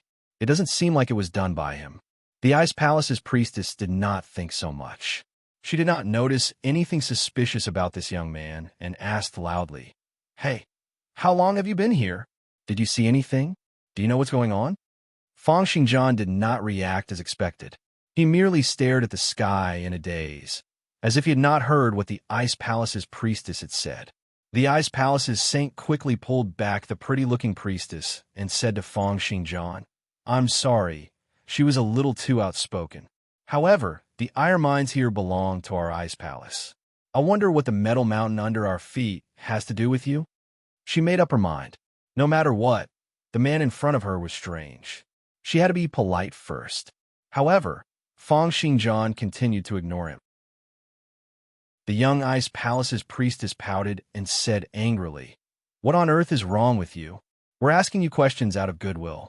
Why aren't you answering us properly?" Seeing that Feng Xingjian was still ignoring her, the elderly Ice Palace's saint became increasingly cautious. With her experience in the pugilistic world, she knew that such a person was either a lunatic or an expert. Therefore, seeing that the Ice Palace's priestess was about to go up and speak to Feng Xingjian, the Ice Palace's saint pulled her back and stopped her. Just then, another series of laughter rang out. A purple-haired man leaped onto the platform at the top of the mountain, casually throwing a glance at Feng Xingjian and then stopping his gaze on the Ice Palace's saint. "Ah, ladies of the Ice Palace, what kind of anomaly has happened here? Has a treasure appeared?" The Ice Palace's saint said coldly, "Deus, this isn't the circle of the Crimson Moon's territory. Since there's an anomaly in the Horned Frogs Valley, our circle of the Crimson Moon can't just sit by and do nothing. If there's a treasure or an ancient relic that has appeared, we'll have to study it together with the factions in the vicinity." The Ice Palace's saint looked at the purple-haired man, feeling a little helpless. The Circle of the Crimson Moon had always been the Ice Palace's archenemy. The two factions had been fighting incessantly for several decades. It was impossible for them not to interfere in this anomaly. This was especially the case for this guy called Deus. He was a genius disciple of the Circle of the Crimson Moon in this generation, someone who had hopes of attaining the second transition. He was not someone the Ice Palace's saint and priestess could deal with. Just as the Ice Palace's saint was feeling a little helpless, the sounds of air being pierced rang out incessantly. The Ice Palace's saint turned her head and saw 5 or 6 silhouettes leaping and dashing up the metal mountain, reaching the platform at the top of the mountain one after another. The Circle of the Crimson Moon, Shadow Hall, True Water Steel Shattering Sect, Sacred Martial Association. The factions in the vicinity arrived one after another, and everyone started talking amongst themselves. This was especially so for the factions who had some grudges against each other. The atmosphere was extremely heated as if they were going to fight in the blink of an eye. In such a situation, the Ice Palace's saint and priestess no longer had the right to speak. Even the genius disciple of the Circle of the Crimson Moon, Deities, was slowly backing off, prepared to face a chaotic battle at any moment. As for Feng Xinjian, who was sitting cross-legged on the platform and looking at the sky, he had already been treated as an ordinary disciple of another faction. No one paid him any heed. Just as the great chaos was about to break out, a gush of cold air descended from the sky, encompassing the entire platform in the blink of an eye. A cold voice then rang out, encompassing the entire place. To think that everyone is creating trouble in our Ice Palace's territory. Aren't you looking down on our Ice Palace a little too much? As the voice spoke, an extremely elegant figure descended from the sky, landing next to the Ice Palace's saint and priestess, bringing along waves of cold air. The two ladies said happily, "Master, you're finally here." That elegant voice belonged to a middle-aged lady with a cold expression, who looked like the Ice Palace's saint. Although the lady was middle-aged, her figure and face were well maintained. Her face was snow white, with not a single wrinkle to be found. Only the vicissitudes in her eyes, as well as her identity and attire, indicated her age. She was the current leader of the Ice Palace, the Great Priestess, and a level 22 second transition expert. Seeing the sudden appearance of this second transition expert, everyone present was slightly taken aback. There was nothing they could do about it. There were only 5,000 conferred knights in the entire empire, and second transition experts were extremely rare existences in the entire empire. Any one of them would be able to dominate an area. It was just like back in Cursed. The Prefectural Academy's headmaster, a level 26 conferred knight, had been able to suppress the entire Cursed. The Great Priestess threw a glance, and wherever her gaze passed by, all the wild knights lowered their heads, not daring to meet her gaze. A bunch of good-for-nothings dare to create trouble in our Ice Palace. Just then, the Circle of the Crimson Moon's dais could not help but say, "The anomaly here involves the entire Horned Frogs Valley. Yet, the Ice Palace wants to take it all for itself? Isn't that too domineering?" The Great Priestess frowned and looked at Dais with a pair of eyes filled with fury. She said coldly, "This is our Ice Palace's territory, and everything under your feet belongs to our Ice Palace. Yet you still want to share?" The cold air on the platform grew increasingly colder, and frost had unknowingly appeared on everyone's brows and hair. Under such an extremely low temperature, no one dared to rebut the Great Priestess. This was the power of a second transition expert. Just then, an extremely evil aura gushed forth. Everyone on the platform felt as if their bodies had suddenly become extremely hot, and the blood in their bodies seemed to be seething and seething. No matter how they tried to suppress it, they could not control it. The Great Priestess' eyes gleamed explosively. "Blood Kaiser, you dare to create trouble in our Ice Palace?" An extremely cold voice rang out from the sky. "Great Priestess, if it wasn't on account of the fact that the Ice Palace is just a bunch of weak women, I would have uprooted all of you long ago." Chapter 434. As they spoke, a crimson-red silhouette descended from the sky.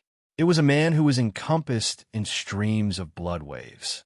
The man's face was pale, his lips were red, and his eyes shone with piercing bloody light. With his appearance, everyone present felt as if the blood in their bodies was struggling to leave their bodies. Their internal organs were also scorching hot, as if they were about to burn up. The person who had just arrived was the Ice Palace's archenemy, the leader of the Circle of the Crimson Moon, the Blood Kaiser, who was at second transition, level 23. Seeing the Blood Kaiser who had suddenly appeared, the Ice Palace's leader, the Great Priestess, flashed with endless hostility. Her second transition job was the Circle of the Crimson Moon's secret second transition, Blood Kaiser. Together with their secret killing technique, Blood Ignition Technique, he was able to control blood and unleash blood flames. He was extremely domineering. Even though the Great Priestess had transitioned into the Ice Palace's secret second transition, the Snow Goddess, she was still slightly inferior. Moreover, her level was one level lower than the Blood Kaiser. This caused her to be at a disadvantage in the process of going up against the circle of the Crimson Moon. Seeing the Blood Kaiser make his move, the Great Priestess bellowed coldly, "Blood Kaiser, this territory was designated by the Alliance in advance. Are you thinking of snatching it?" There were a total of 14 factions in the Hornfrogs Valley. While they schemed against each other and fought for resources in order to fend off external enemies, they had also formed a loose organization known as the Valley Alliance. Hearing the Great Priestess's words, the Blood Kaiser laughed out loud, and the bloody light in his eyes grew even brighter. "Great Priestess, don't talk about this nonsense. This territory belongs to the Ice Palace, but the thing that caused this anomaly definitely doesn't belong to the Ice Palace.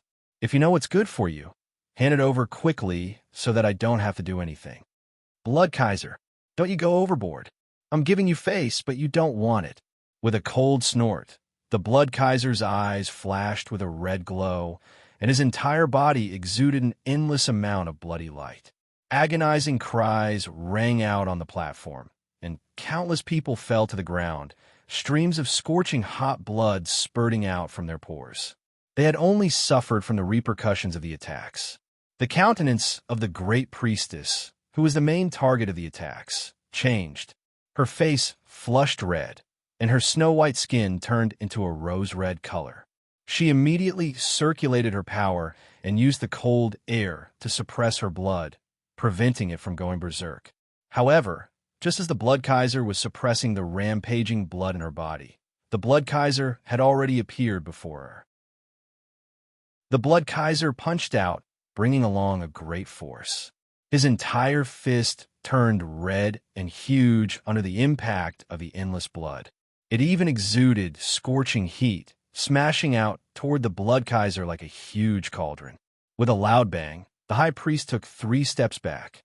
Every step he took caused the stone platform beneath his feet to shake violently, sending up a cloud of dust. At the same time, the redness on his face deepened, and his hands were also completely red. He had been completely scalded. The Blood Kaiser did not show any mercy. His fists were like 2 huge crimson cauldrons, smashing out toward the Blood Kaiser one punch after another. The blood in his body was like an engine that kept on charging to and fro, strengthening his powers. At the same time, his blood burned, bringing with it waves of high temperature that burned his opponent, causing the air to distort. While the Great Priestess wanted to increase the amount of blood that had gone berserk in her body, her hands brought along layers of frost as they continued to clash against the Blood Kaiser's fists. However, as a level 23 second transition expert, the Blood Kaiser could cultivate the heavenly thunders and terrestrial magnetism forces to strengthen his body's toughness. His body's toughness far surpassed that of the High Priest's. With each punch that the two of them exchanged, the Great Priestess's face would turn even redder. She would retreat a few steps back, causing the platform to tremble and dust to fly up. Even the rocks under her feet would be crushed by the impact. The battle between the two of them was like 2 human-shaped tanks clashing against each other. After over 10 punches, the Great Priestess's face was so red that it seemed as if blood was going to drip out. Her hands kept on emitting hints of white steam, which were the cold air being evaporated. If this were to go on, she would be beaten to death by the Blood Kaiser within 3 punches.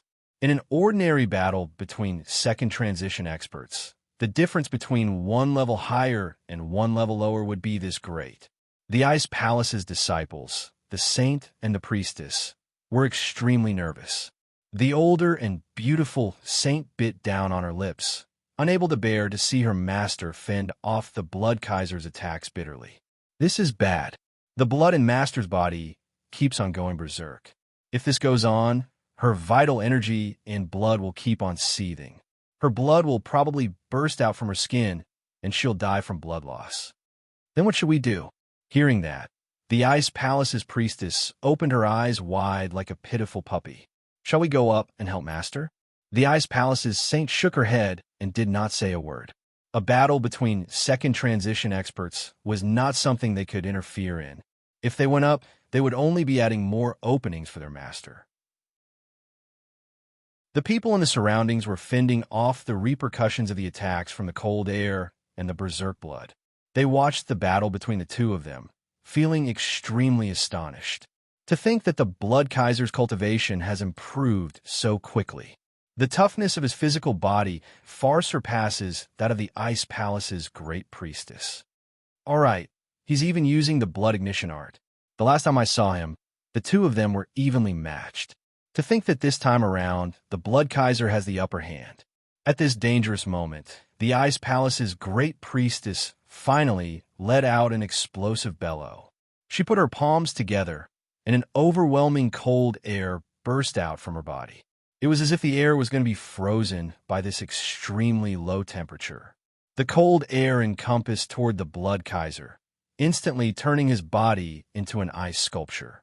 However, before the Ice Palace's great priestess could relax, the Blood Kaiser's body trembled, and the layers of ice shattered. He started moving once again, laughing savagely and wanting to continue attacking. The Ice Palace's great priestess finally gave up and said through information currents, "Stop it. I've lost today. The Circle of the Crimson Moon will handle the abnormality here." After all, the Ice Palace's great priestess was still unaware of what had happened at the Iron Mine. If not for the fact that the Ice Palace and the Circle of the Crimson Moon had been on bad terms for a long time, she would not have fought right away. However, it was impossible for the Ice Palace's great priestess to be willing to fight to the death for something she did not know. Seeing that the other party had surrendered, the Blood Kaiser let out a cold laugh. If only I had known earlier. This time around, after coming out from his seclusion, his strength had improved tremendously, and he could finally suppress the other party completely. His mood was great, and he looked around. All the wild knights in the surroundings were subdued. At this moment, he stopped his fists and dissipated his vital energy. He smiled and asked, "Great Priestess, do you know what on earth is going on here?" The Ice Palace's great priestess frowned. The Circle of the Crimson Moon's genius, Deities, had already walked up and reported to the Blood Kaiser, "Sir, when I came here, the Ice Palace's saint and priestess were already here. That kid is also here." As he spoke, he even pointed to Feng Xingjian. The Blood Kaiser threw a casual glance toward Feng Xingjian, then looked toward the Ice Palace's saint and priestess first, asking, "Did you guys discover anything?" The two of them looked at their master. The Ice Palace's great priestess slowly suppressed the seething vital energy and blood in her body and nodded casually. The Ice Palace's saint said, "We didn't discover anything. But before we arrived, this person had already arrived." "Oh." The Blood Kaiser looked toward where the Ice Palace's saint was pointing and looked toward Feng Xingjian. He revealed an interested expression and said, "Little friend, where are you from? Why do I feel that you're an unfamiliar face?" He thought to himself, could it be that this kid is the one who did this? But, judging from his age, he should only be around 17 or 19 years old. He also looks very ordinary. Could this be related to him?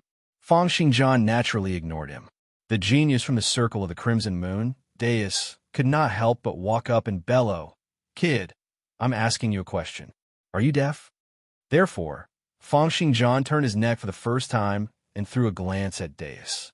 He did not say anything, or perhaps he did not care to say anything at all. In fact, there was no need for him to say anything either. At the next moment, Deities felt an intense pain in his chest. He spurted out blood and knelt down. Chapter 435. No one knew what had happened. Even Deities did not know what had happened. He only felt an intense pain in his chest, as if he had been smashed by a big metal hammer. He dropped to his knees, spitting out blood incessantly. He looked at Feng Xingjian in astonishment, his eyes filled with terror and hostility. "What have you done?" Feng Xingjian once again turned his gaze toward the sky. Unknowingly, the dark clouds in the sky grew increasingly darker, and strong gales kept on blowing. There were even faint sounds of thunder coming from the depths of the cloud layers. There was going to be a storm. Deities felt an increasing pain in his chest, and foams of blood kept on coming out his mouth. He looked at the Blood Kaiser in agony and said, "Sir, save me." The Blood Kaiser's eyes narrowed as he looked at Feng Xingjian. His eyes were filled with shock and bewilderment. It was because even he had not been able to see clearly how Deus had gotten injured earlier. However, it was impossible for him to leave Deus alone. He went up to Deus and checked. He discovered that Deus had suffered a blunt blow to his chest, and his sternum was shattered. His life was not in danger. Therefore, he controlled Deus's blood to treat his injuries. He then looked in Feng Xingjian's direction and asked coldly, "Who on earth are you? Why have you attacked a disciple of the Circle of the Crimson Moon for no reason? Are you trying to make an enemy out of the Circle of the Crimson Moon?" Feng Xingjian continued to respond in silence. Faced with the Blood Kaiser's questions, Feng Xingjian completely ignored them. Everyone in the surroundings was waiting to watch a good show. They did not know that even the Blood Kaiser had not been able to see how Deus had gotten injured. They only knew that this young man before them looked to be in his teens at most.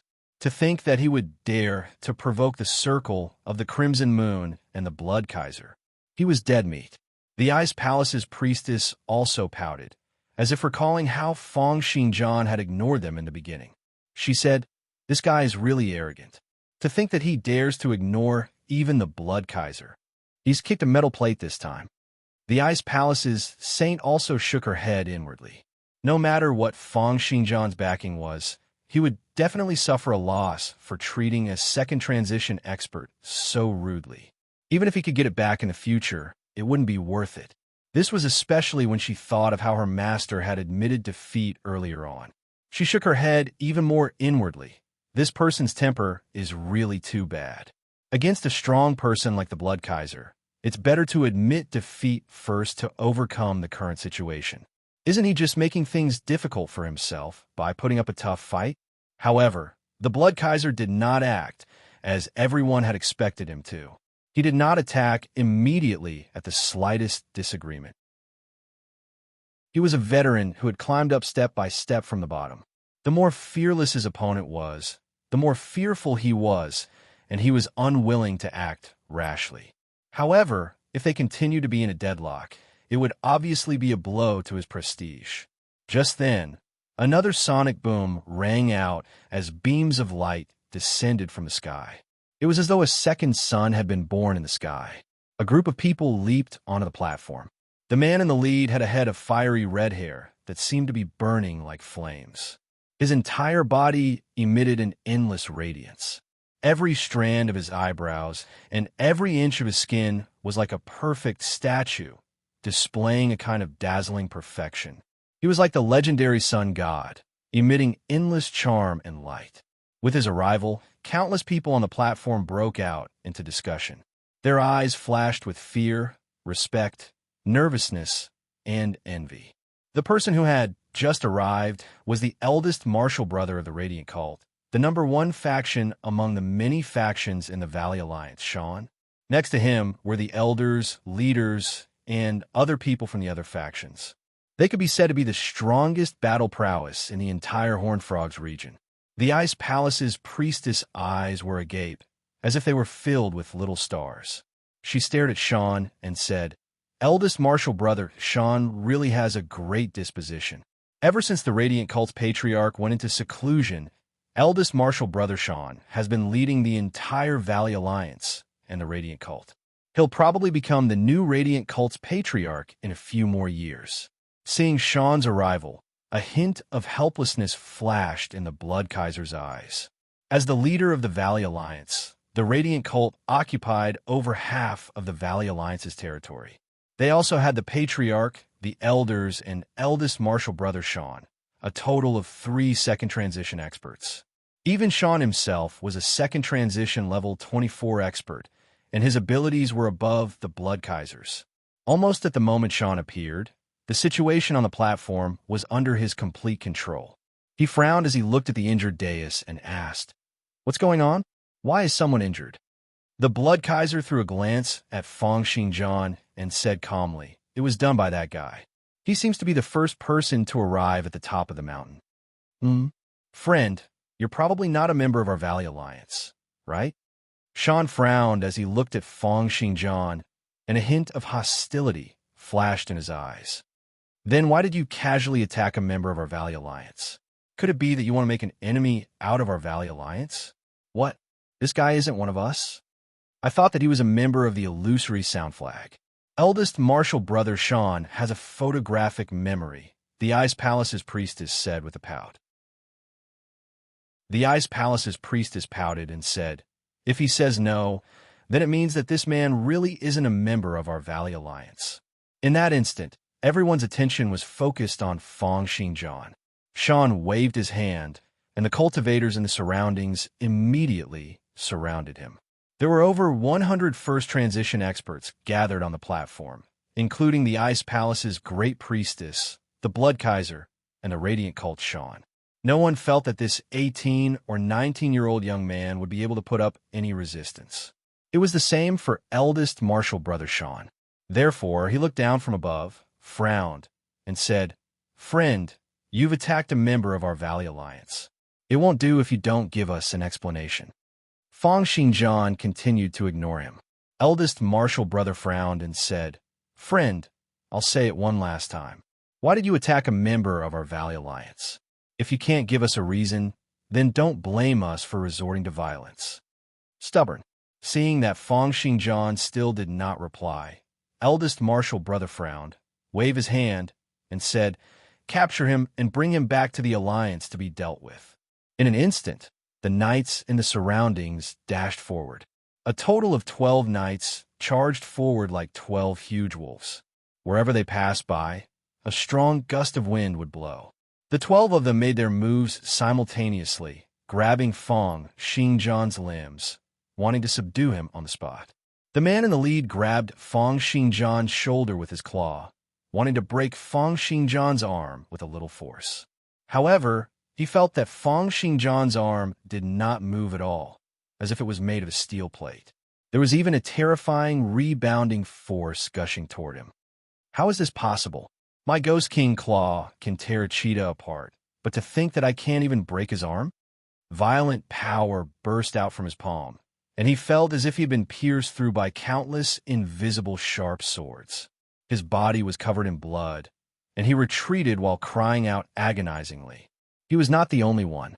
It was as if there were a myriad of sword light flashing in the air. The knights who had pounced forward had blood splattering everywhere as they retreated while crying out agonizingly. Feng Xingjian finally spoke for the first time. Those who don't wish to die, scram. Cheyenne glared and said angrily, are you determined to become enemies with the Valley Alliance? Valley Alliance? Feng Xingjian shook his head. I've never heard of it. Those who wish to die, go ahead and attack. Although Feng Xingjian was speaking the truth, his words had infuriated the crowd. In that instant, the entire platform was in an uproar. Kill him. This guy must have been sent by someone from the outside to provoke us. Let him know how powerful our Valley Alliance is. Let's see if he can still be so arrogant after we chop off his limbs. Chapter 436. Hearing that it was Feng Xingjian, eldest Marshal Brother Sean was so infuriated that he started laughing. However, he still maintained his composure and said, who on earth are you? Why are you forming a feud with our Valley Alliance for no reason? Are you really not afraid that our Valley Alliance has 3,000 brothers and 5 grandmasters? This was his final test. If Feng Xingjian was still unable to bring out any backing or means, he would make his move. However, how could Feng Xingjian understand what he was trying to do? He lifted his head and looked into the sky once again. The thunderous sounds in the sky were getting increasingly louder, and the water vapor was getting increasingly dense. It was as if heavy rain would fall at any moment. Feng Xingjian said nonchalantly, it's going to rain. At the next moment, accompanied by a thunderous roar, it was as if the entire world had lost its color in that instant. Heavy rain poured down from the sky. It was not just a drizzle. Instead, it was as if an entire lake's water had poured down. The entire Horned Frog's Valley seemed to have turned into a world of water. Rumble, rumble. Earth-shaking thunderous sounds rang out incessantly from the depths of the cloud layers. Silver snakes slithered around in the sky, and it was as if the sky had turned into a sea of thunderbolts. Under everyone's astonished gazes, Feng Xingjian's body slowly floated up and hovered above the platform. His arms were hugged upward, as if he was hugging the entire sky. Simultaneously, countless electric sparks appeared on his body, as if wanting to attract the attention of the thunderbolts in the sky. What is he trying to do? Is he crazy? Just as this thought flashed through the minds of countless people, the metal mountain, which was over 300 meters tall, stood in the middle of the valley like a lightning rod, crazily attracting the attention of the thunderbolts in the sky. At the next moment, a terrifying thunderbolt charged down. White lightning pierced through the air in that instant, and electric currents that could melt steel swept out. Everyone's vision was covered by a sheet of white light, and they could only sense countless electrons gushing toward them.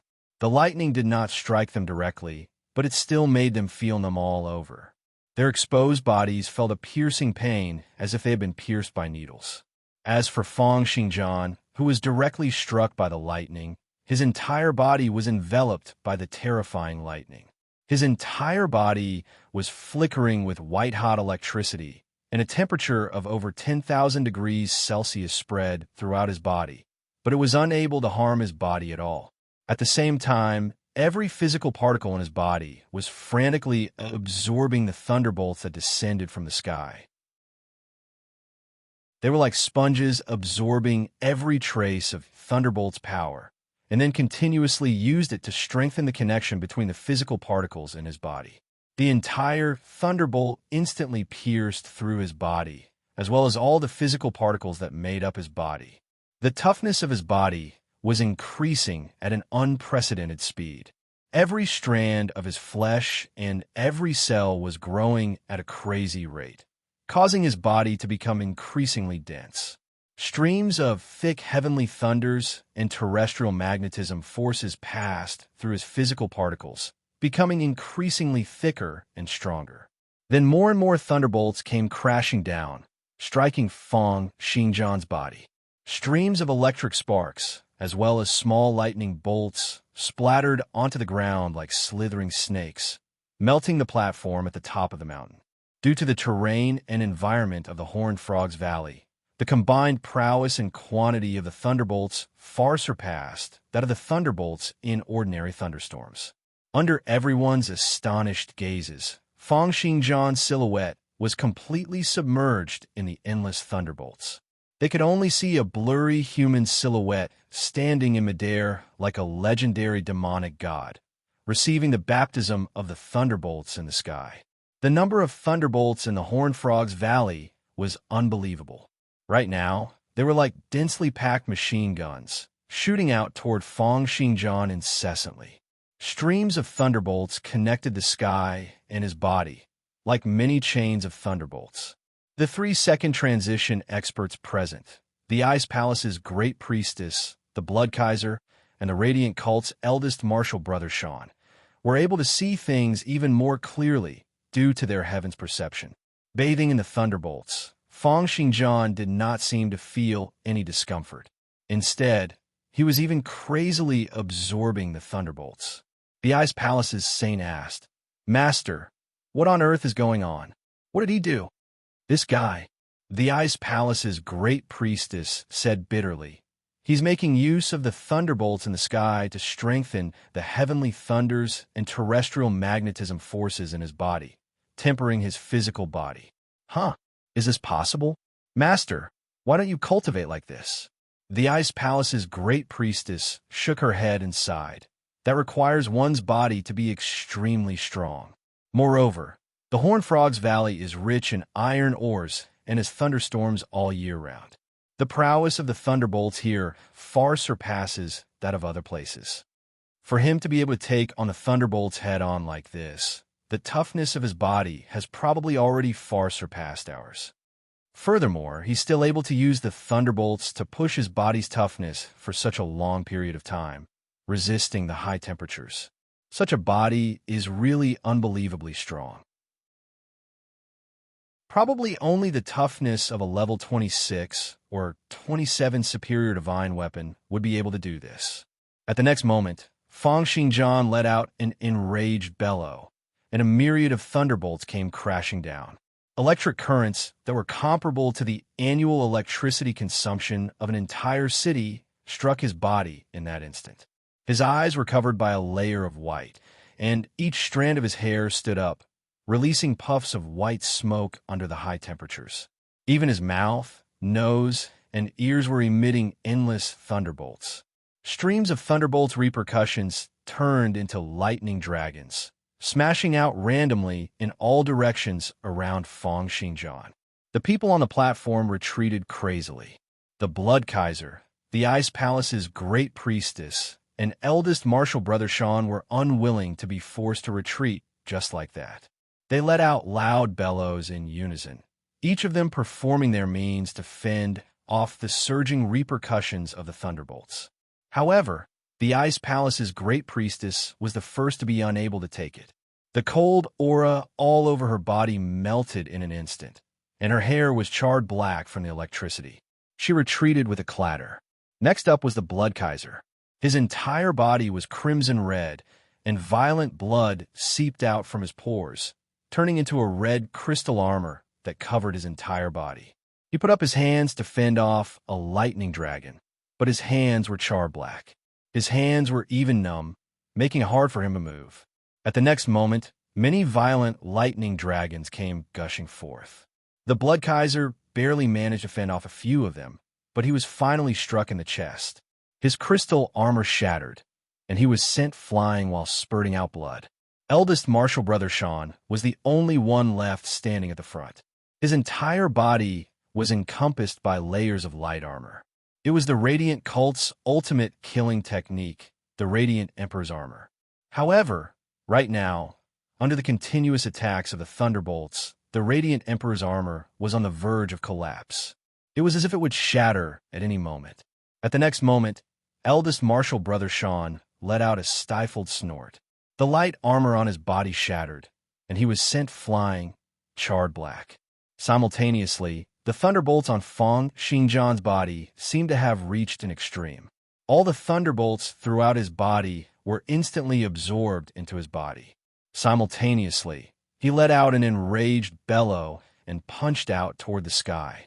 In that instant, the clouds in the sky split apart, and a myriad of thunderbolts surged back. Layers of terrifying power seethed, bringing forth streams of sword chi tornadoes in the sky, tearing apart the dark clouds within a range of several kilometers. The tempest stopped. Fang Xingjian turned his head. His eyes, ears, mouth, and nose were still filled with thunderbolts. What did you guys just say? Ta ta ta ta. Everyone subconsciously retreated, their eyes filled with terror. No one dared to meet Fang Xingjian's gaze. Chapter 437. Eldest martial brother Shan stood up, swaying. His entire body was charred black from the heat from the thunderbolts, and there were serious burns all over his body. However, his vitality was strong after all. Despite his serious injuries, he did not die. He looked at Fang Xingjian and said with a grim countenance, "So you're also a second transition expert and can even attract thunderbolts into your body for cultivation. This metal mountain under our feet was probably built by you as well."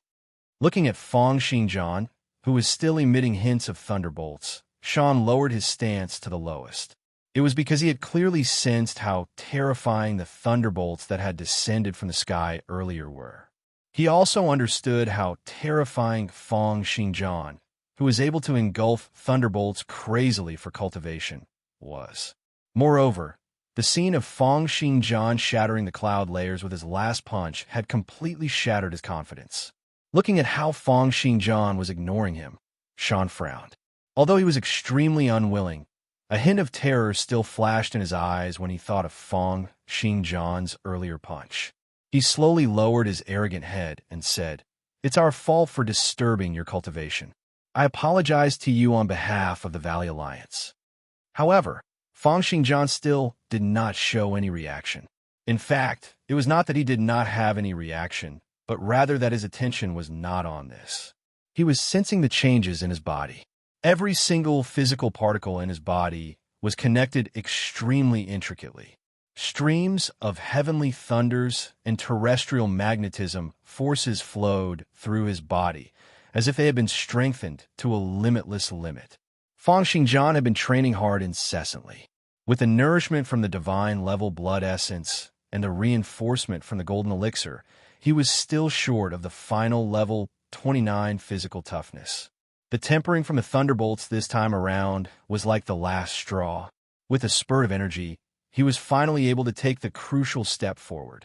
Right now, his physical toughness had finally reached the toughness of a level 29 superior divine weapon, and he had completed the first tier of perfection at level 29. However, just then, Tyrant, who had turned into a bangle on his arm, also had a different thought. Fang Xingjian's improvement is too fast. To think that a person like him can be immune to the direct effects of black magic. Maybe I... As he thought of this, he took the initiative to contact Fang Xingjian and said, Fang Xingjian, the mental cultivation method you're practicing is to exterminate evil or to exterminate external demons, right? Fang Xingjian contacted Tyrant through information currents and asked, What's the matter?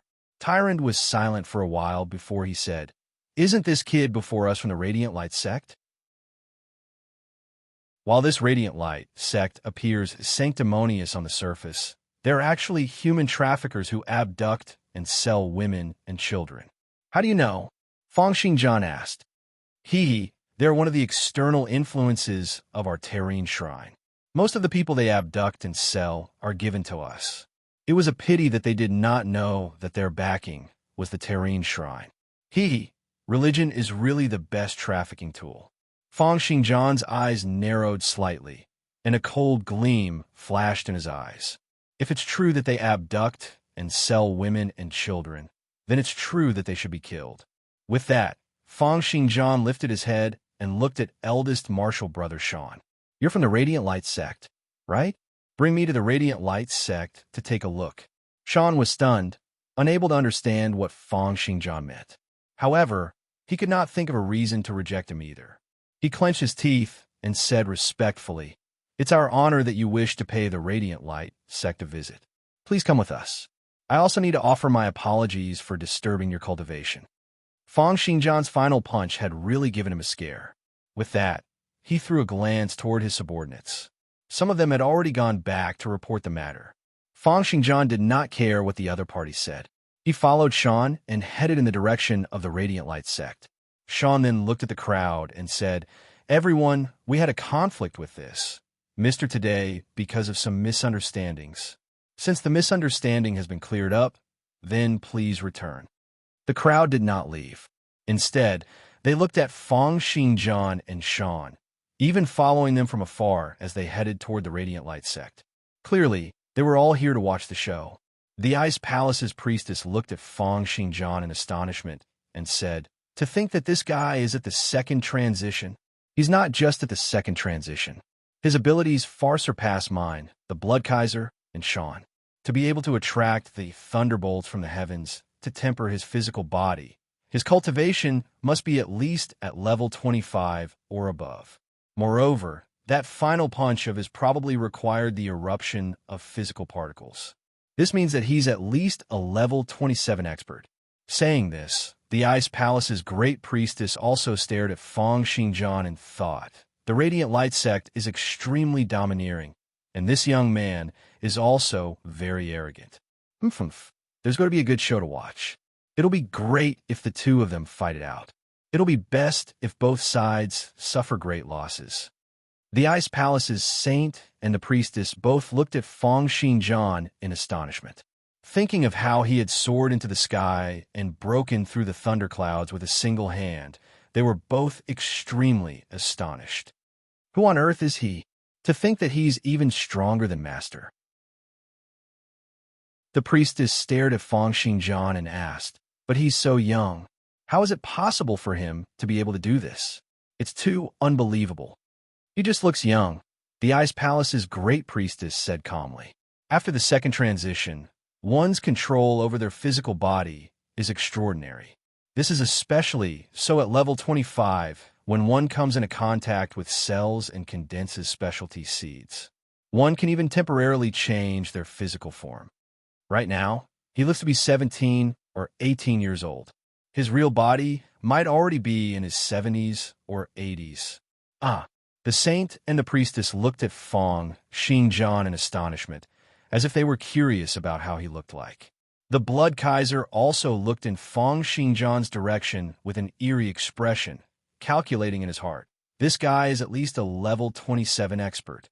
But the Radiant Cult's old fart is also at level 27, and he has the Radiant Great Formation to support him.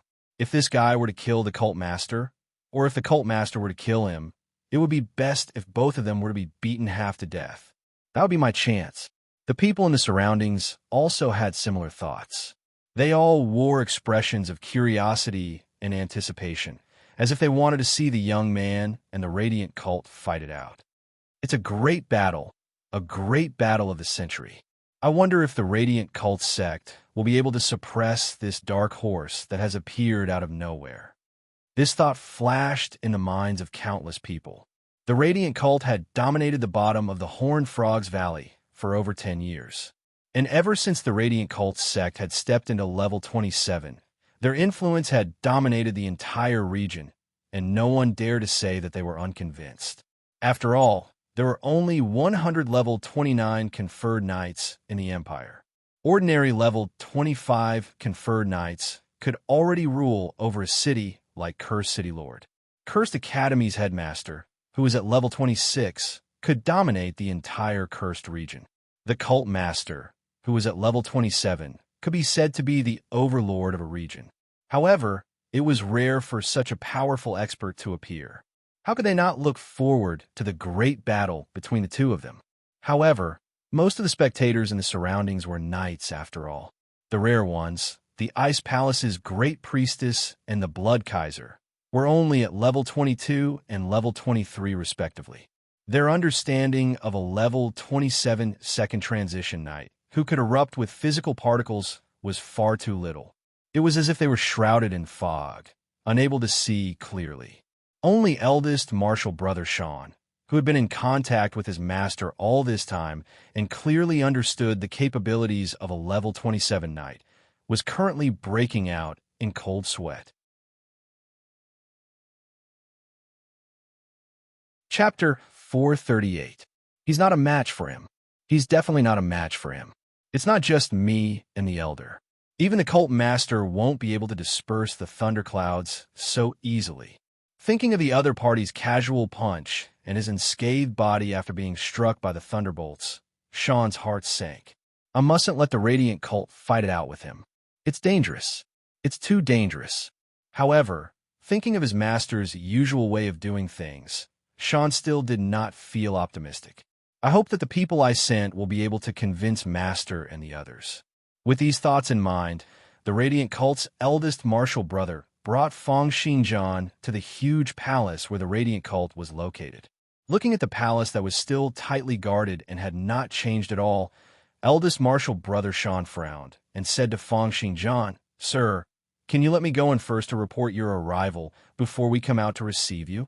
Under his expectant gaze, Fong Xingjian looked casually at the white palace before him, waved his hand, and said, "Go on." Sean nodded and jogged into the Radiant Cult's palace. Fong Xingjian stood outside the palace, fully activating his heaven's perception. He started to read the light and sound waves, scanning the entire palace like he was clairvoyant and clairaudient. At the next moment, his body disappeared with a flash. Everyone in the surroundings exchanged glances. In the Radiant Light Sex Hall, a benevolent old man with white hair and a white beard was the Radiant Light Sex Patriarch. Right now, he was smiling as he looked at the young man next to him. He said, "Is the great envoy here to unify the influences in the entire Horned Frogs Valley?" The young man had long hair and his eyes were closed, appearing as if he was asleep yet not. Hearing the Cult Master's words, he nodded and said with an indifferent expression, "It's time to pull in the net. From today onward, the Radiant Cult will be the only power in the entire Horned Frogs Valley." Hearing this, the Cult Master's eyes gleamed with excitement. 10 years ago, he had still been a wild knight in dire straits. It was because of the guidance he had received from this young man and the support of the influences behind him that he had been able to establish the Radiant cult's great foundation within a short 10 years, becoming the sole power in the entire Horned Frogs Valley. He had even reached level 27. 10 years had passed, but the young man before him did not seem to have changed at all. In the eyes of the Pope, the other party was incomparably mysterious and powerful. As long as the other party promised something, there was nothing he couldn't accomplish. Just then, eldest Marshal Brother Sean, who was covered in burns, walked in. We saw the cult master. He said, "Master, have you received my news?" "Sean, what's going on? Why are you covered in injuries?" The Pope turned around and frowned when he saw Cheyenne's appearance. Sean shook his head and said, "Master, this isn't the time to care about these things. Didn't you see the people I sent? I'm receiving the esteemed envoy." With that, the Pope smiled and said to the envoy, "This is my proud disciple, Sean." "Sean, why aren't you coming to receive the High Envoy?" If it wasn't for the High Envoy's guidance over the past few years, there wouldn't be the Radiant cult we have today. Sean was stunned for a moment and looked at the young man next to the cult master. However, he was not concerned about this at all and continued to say anxiously, "Master, an expert who is at least level 27 has come. He used the heavenly thunder to temper his body and even broke through the thunderclouds in the sky with one punch, stopping the entire storm. He's outside now. Let's go out and welcome him." He used the heavenly thunder to temper his body and even broke through the thunderclouds with one punch. A hint of seriousness flashed on the cult master's face. It's no wonder that the storm suddenly stopped. It was done by him? "That's right," Sean said. "He seems to be a little hostile toward us. However, this person's abilities are too high. It's best that we don't offend him." The cult master nodded. However, he immediately looked at the Great Envoy and asked, "Great Envoy, what do you think?" Sean looked at this scene in great astonishment. Right now, the cult master was like a docile little sheep before that young man. Where was the slightest hint of his usual imposing and domineering attitude? The Great Envoy nodded casually. "Let him in. If he's willing to join, then let him in. If he's not willing, then don't let him out." "Yes." Sean stopped the cult master and said, "Master, that person outside is really very powerful. The heavenly thunder he used to temper his body wasn't ordinary. Instead, he created a metal mountain that was over 300 meters tall to attract the thunderbolts. Even after tempering his body, he appears to be unscathed and doesn't show any signs of fatigue. With such abilities, it's really not wise to make an enemy out of him. Of course, we should recruit him. However, even if he's not willing to join us, we shouldn't attack him either." The cult master was stunned for a moment before he looked at the Great Envoy. The Great Envoy's tone was filled with impatience. "Are you doubting me?" But Sean still wanted to say something, but was stopped by the cult master. "All right, Sean, don't say any more." The Great Envoy smiled coldly. "Do you think that I won't be able to deal with that guy outside?" Under the cult master's gaze, Sean could not help but say, "Lord Great Envoy, that second transition expert outside is really very strong." He casually broke through the thunderbolts in the sky above the entire Horned Frogs Valley. That's something that Master and the Elders can't do even if they join forces. Moreover, this is just his physical cultivation. Who knows if he has any other astonishing killing techniques hidden up his sleeves? Who knows if there are any other influences backing him up? It's not wise to offend such a person recklessly. "Enough, Cheyenne. Shut up." The Pope looked at Cheyenne furiously and said, "Do you still not understand? The Great Envoy is our Radiant cult's greatest backer, our greatest pillar of support. Initially, I didn't tell you many things because I hoped that you could focus on your cultivation. I didn't expect that I've limited your vision, causing you to be a frog in a well. Remember, the Great Envoy's abilities are not something you can imagine. Don't try to persuade the Great Envoy with your limited vision." The young Serene Shrine's Great Envoy smiled, waved his hand, and said, "All right, there's no need to tell him anymore. After staying in such a small place for so long, how could he possibly understand what a true expert is like?" As the Great Envoy spoke, he put out his right hand. Under the cover of the gray light, his palm disappeared into void space. At the next moment, Cheyenne felt his heart clench. Then his eyeballs, blood vessels, and internal organs seemed to have been gently caressed by a pair of hands. Even his brain seemed to have been lightly patted, and he suffered a slight concussion. Sean looked at the great envoy with a terrified expression and asked, "What technique is this?" Looking at Sean's terrified expression, the great envoy smiled in satisfaction. "All of my attacks can penetrate through void space and hit any part of your body." A second transition knight? What's the difference between me killing a second transition knight and slaughtering a chicken or a sheep? Saying so, he ordered the Pope, "Let him in. I like to see how long he can last against me after bragging so much." Sean looked at the great envoy, his heart filled with astonishment. He could not imagine who would be able to fend off such mysterious and unfathomable means, as well as sinister and strange attacks. Is this what Master is relying on? To think that he can ignore all defenses and casually crush other people's hearts and brains. With such abilities and amazing means, it's true that he can sweep through the entire Horned Frogs Valley. No, it's not just the Horned Frogs Valley. There might not even be a single person in the entire Great Western region who can go up against him.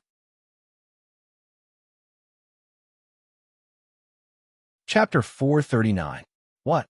He's gone missing?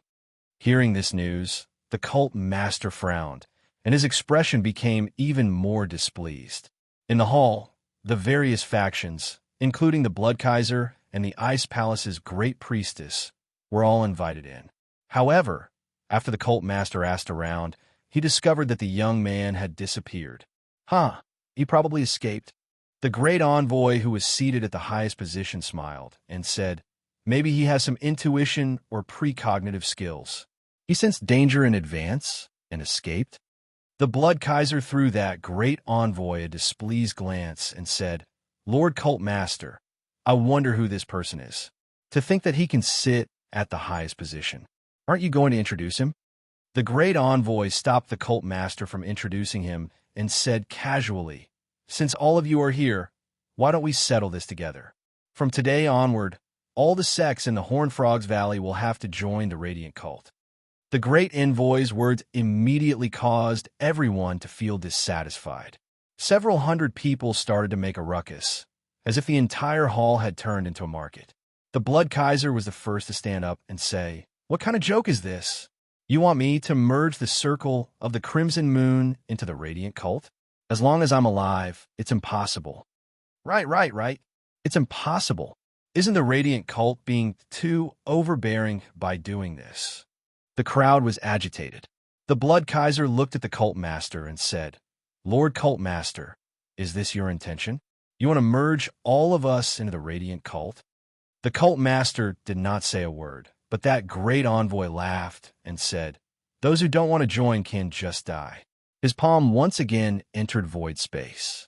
The Blood Kaiser's countenance changed drastically, and he retreated explosively.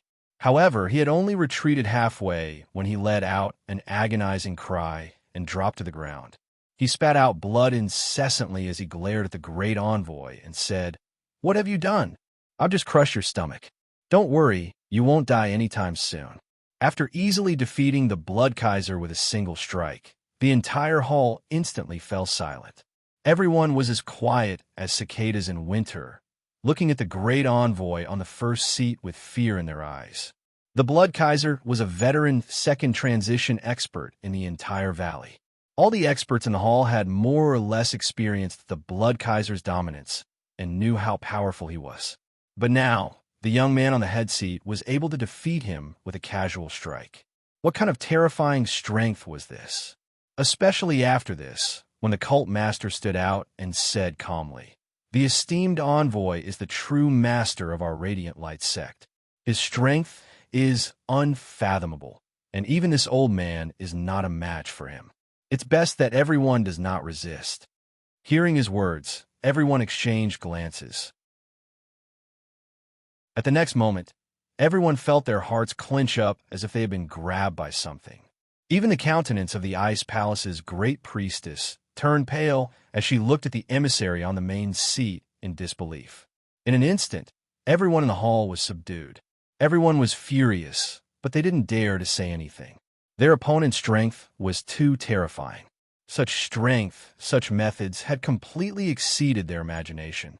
The emissary smiled faintly and said, "All right, it seems like no one has any objections." No one dared to make a sound. Feeling the fear of their hearts being squeezed tightly, no one dared to refute the words of the messenger. The emissary sneered in his heart. A bunch of trash. I wonder why the higher-ups want to recruit these people. If they don't cultivate black magic, they'll just be cannon fodder. So what if they've gone through the second transition? When Sean saw this scene, he sighed inwardly. Master was right. The emissary's strength is too strong. Even if that young man from earlier were here, he'd probably be unable to do anything against such means of attacking the internal organs directly. Thinking of this, he let out a bitter laugh.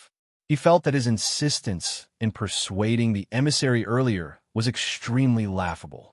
It was as if he was persuading a tiger not to fight against a rabbit.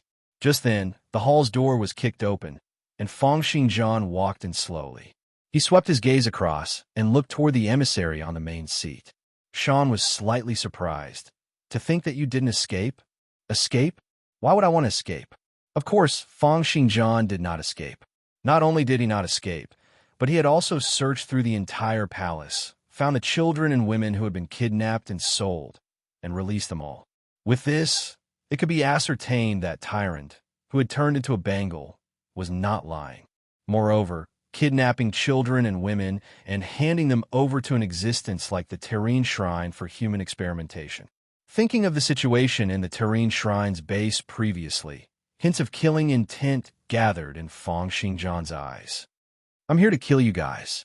Don't move recklessly if you don't wish to die. I'll kill whoever makes a move. Everyone looked at Feng Xingjian as if they were looking at a lunatic. It was true that Feng Xingjian's performance on the Metal Mountain was very strong. However, compared to making the cult master submit to him and subduing all the emissaries in the hall with a single attack, he was still a far cry from it. The Ice Palace's saint could not help but say, "Are you crazy? Why don't you look at the situation now?" The priestess at the side wore a mocking expression. "Kill. Haha. If you're capable, then go ahead. No one is stopping you." The Ice Palace's leader, the great priestess, also shook her head. Although Feng Xingjian appeared to be quite powerful, he was still a far cry from the emissary's elusive and unguarded means. A hint of displeasure flashed on the cult master's face as she asked, "He's the young man you were talking about?" Sean nodded and said, "That's him." The emissary looked at Feng Xingjian with great interest and said with a smile, "Kill us? Then I'd like to know how you're going to kill us." After listening to Tyrant's message on the Bengal, Feng Xingjian looked at the emissary and said, "You're from the Serene Shrine, right?" Hearing that the other party had seen through his identity, the emissary's countenance changed, and his gaze toward Feng Xingjian was filled with killing intent. "Since you're from the Serene Shrine, then that's right." At the next moment, the prodigious demolition sword physique was activated, and Feng Xingjian punched out. He appeared behind the emissary with a flash, and the emissary's head was completely destroyed. However, under everyone's astonished gazes, the emissary's corpse swelled up crazily. Everyone cried out in shock and retreated, only to see that the corpse turned into increasingly larger pieces of flesh, causing the hall to explode. Then it smashed through many small buildings and high walls. In the blink of an eye, it had already taken up over 10,000 square meters, turning into a mountain of flesh that was several hundred meters tall. The mountain of flesh was in the shape of a Buddha. Countless gray palms rose up from his back, and terrifying sound waves were unleashed from the mouth of the flesh Buddha. "Scram out. I'm going to kill you." With such a simple bellow, shock waves shot out explosively, crushing the entire Radiant Cult's palace in a flat ground. The Ice Palace's saint, the great priestess, the Blood Kaiser, eldest martial brother Sean, the cult master, and the others all escaped at rapid speed. Looking at the terrifying monster before them, they were greatly astonished. What is this thing? To think that it destroyed the entire palace with a single attack. What kind of destructive prowess is this? Under everyone's incredulous gazes, Feng Xingjian appeared on top of the flesh Buddha's head with a flash. Die! With a furious bellow, the over 1,000 palms behind the flesh Buddha slapped out simultaneously, each of them sinking into the void. At the sight of this scene, everyone was even more astonished. The Blood Kaiser shouted out in disbelief. How is this possible? To think that he can still use that ability, even after turning into this? Thinking about how each of the palms was the size of a small car, and how over 1,000 of these palms had entered void space, smashing into Feng Xingjian's body with endless power, everyone felt extremely astonished and terrified. Sean looked at this scene in a daze, and there was only one thought in his mind. This kind of power? This kind of attacking method? Other than divine-level experts, is there really someone who could defeat him? At the next moment, everyone's eyes popped out as if they were going to pop out from their eye sockets. There are no explosions, no lacerations, and no blood rain. Other than Feng Xingjian, who was on top of the flesh Buddha's head, swayed a little, he was completely unscathed. How is this possible? The flesh Buddha screamed. What on earth is going on with your body? Putting aside his bones and muscles, he had not even been able to break through his brain, blood vessels, or internal organs. His body's toughness had reached the level of a level 29 superior divine weapon. It was just that tough. Feng Xingjian let out a savage laugh and raised his fist. Under the flesh Buddha's horrified gaze, his martial will gushed out. It's my turn now. Chapter 440. Under everyone's astonished, and horrified gazes, Feng Xingjian's fist smashed onto the flesh Buddha's head with a loud thud. It was an attack that looked like a fly punching onto a person's face, but the effect it created was astonishing. In that instant, the flesh Buddha's head seemed as if it had been smashed heavily by a huge metal hammer. With Feng Xingjian's fist as the center, the flesh Buddha's head caved in. In the bangle, Tyron said calmly, "The gray-robed faction's black magic mainly summons the powers of life forms from another world. This one summoned a high-level life form known as the 10,000 Buddha to merge with itself.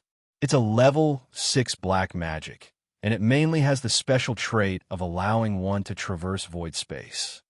As he spoke, the 10,000 Buddha's eyeballs flew out from Feng Xingjian's punch.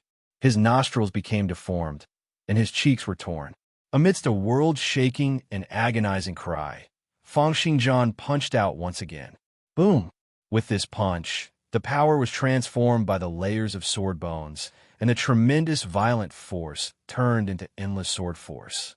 It smashed into the 10,000 Buddha's deformed head, turning into a myriad of sword cheese that wreaked havoc. Blood vessels, muscles, bones, nerves. Countless things were torn, and stirred up by the sword cheese, turning into flesh and blood that scattered out in all directions. After 2 consecutive punches, the 10,000 Buddha's head turned into dust. Then Feng Xingjian took another step out, stepping onto the 10,000 Buddha's shoulder. It was as if a tank had smashed through a building. Under Feng Xingjian's explosive stomp, the 10,000 Buddha's entire shoulder turned into meat paste and caved in. However, after 3 consecutive attacks, the 10,000 Buddha finally reacted. The over 1,000 fists on his back once again struck out wildly, entering void space one after another. Then they sent their powers into Feng Xingjian's body, causing them to explode. Brain, stomach, heart, rib cage, lower body. Several hundred or even several thousand tons of powers continued to crush, explode, and wreak havoc in Feng Xingjian's body. However, they were unable to tear apart even a single blood vessel. The toughness of a level 29 superior divine weapon did not mean that Feng Xingjian's body was very tough. Instead, it meant that while maintaining the physical characteristics of each piece of his flesh, it also endlessly strengthened the toughness of his physical particles. Each physical particle was connected to the other physical particles by streams of thick heavenly thunders and terrestrial magnetism forces, and then closely connected together. Brain, blood vessels, nerves, these things were still soft, yet incredibly sturdy. Berserk power was applied to their bodies, yet it couldn't tear apart the connection between the physical particles at all, nor could it cause true physical destruction. Allowing his opponent's fist force to wreak havoc in his body, Feng Xingjian put his palms together and activated the prodigious demolition sword physique. He seemed to have turned into an indestructible sharp sword that could slash through everything. With a dash, streams of sound waves seethed and shot out in the sky. Feng Xingjian's body dragged out a long air current as he broke through the myriad Buddha's body. Then swoosh, swoosh, swoosh sounds rang out incessantly, and Feng Xingjian's silhouette turned into streams of black lines, piercing through the myriad Buddha's body time and time again. Feng Xingjian then dismembered the myriad Buddha into countless pieces of minced meat and scattered out. As an expert from the Serene Shrine and a well-known figure amongst the gray-robed mages, the myriad Buddha was naturally like his compatriots, possessing a strong vitality that was comparable to that of a level 29 knight. The myriad Buddha's 1,000 palms exerted force crazily and lashed out, stirring up the surrounding air into a large area of tempest. The flesh and blood that had been dismembered continued to regenerate, but there was nothing he could do against Feng Xingjian, who was still shuttling back and forth. The myriad Buddha was like a big piece of fatty meat waiting to be slaughtered. No matter how he exploded, causing the earth to tremble and strong gales to run amok, he was unable to stop his opponent from dismembering him. The people who were standing far away also looked at this scene in great astonishment. Even the Radiant Cult's cult master, who was the strongest expert present, had his mouth agape and was speechless for a very long time. After all, in the Horned Frogs Valley, a level 27 cult master was already the strongest expert. With just a punch or a kick, he would be able to overturn an entire street. However, this huge monster that had suddenly appeared now, just the strong gales created by the swings of his 1,000 hands could send a small town flying. The power of his fists lashing out at the ground was enough to create small-scale earthquakes. Moreover, even though he had turned into such a monster, he was still able to use his ability to traverse through void space and crush the insides of others. If such a monster were to attack the Horned Frogs Valley, even if everyone present joined forces, they would not be able to fend it off. Yet, such a terrifying monster was on the verge of collapsing under Feng Xingjian's attacks, unable to put up any resistance at all. Looking at this scene in great astonishment, the Ice Palace's saint mumbled, "Too powerful. He's really too powerful." The priestess was also so astonished that she could not say a single word. She had suddenly seen a monster that could overturn the ground and break through the clouds with a single punch or kick. Then she saw such a monster being beaten up so badly that it could not retaliate at all.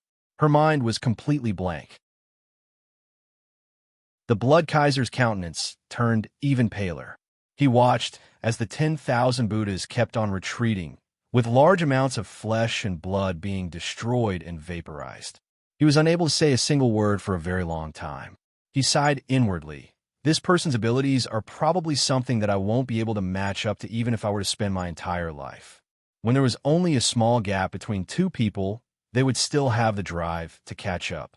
However, when the gap was as high as Mount Everest, people would only be able to look up and not have the will to compete at all. The Ice Palace's great priestess let out a sigh, and the Radiant Cult's eldest martial brother, Sean, revealed a hint of regret. However, no matter what they thought, they were unable to change Feng Xingjian's actions.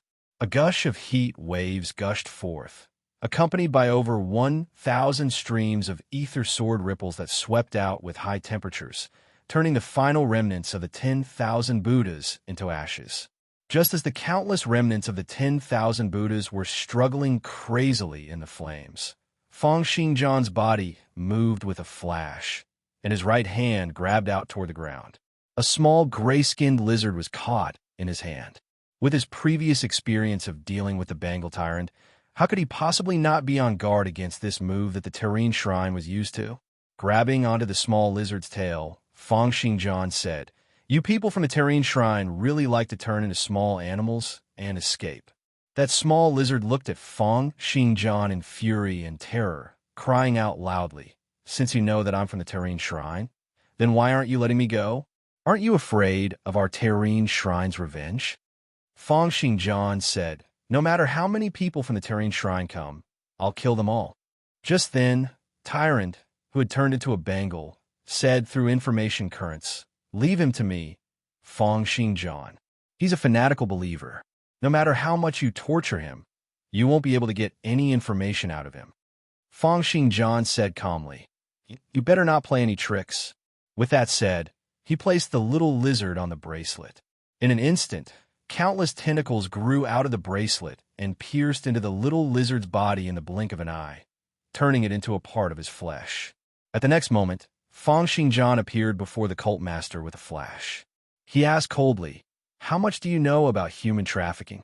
The cult master's face seemed to have aged by 10 years in an instant, as if he could not summon any will to resist. He appeared extremely dejected as he said, what do you want? Everyone who has participated in the human trafficking incident must die. You'll also have to commit suicide to atone for your crimes. As for the Radiant Cult, they'll be disbanded on the spot. With that, he turned his gaze toward the Blood Kaiser and the Ice Palace's Great Priestess and said, leave the Valley Alliance to the Ice Palace's Great Priestess and the Blood Kaiser. All of these must be completed within a day.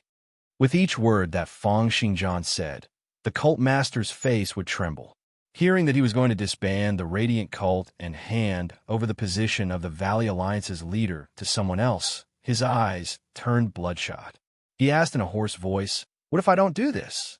Feng Xingjian said, if I move at full speed, I'll be able to kill off all the people from the Radiant Cult in the entire Horned Frogs Valley within about 2 hours. Do you want to try? The cult master lowered his head bitterly. He wanted to resist, but at the thought of how Feng Xingjian had tortured and killed the Great Priestess, his courage to resist disappeared. My disciple Shan doesn't know about all of this. I hope that you can spare his life. Through Feng Xingjian's heaven's perception, Feng Xingjian did not seem to be showing any signs of lying or showing any emotional reactions. Feng Xingjian nodded. If it's true, then sure.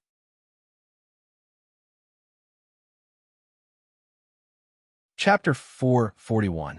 6 hours later, Cheyenne silently walked along the corridor of a manor, holding a thick stack of books in his hands.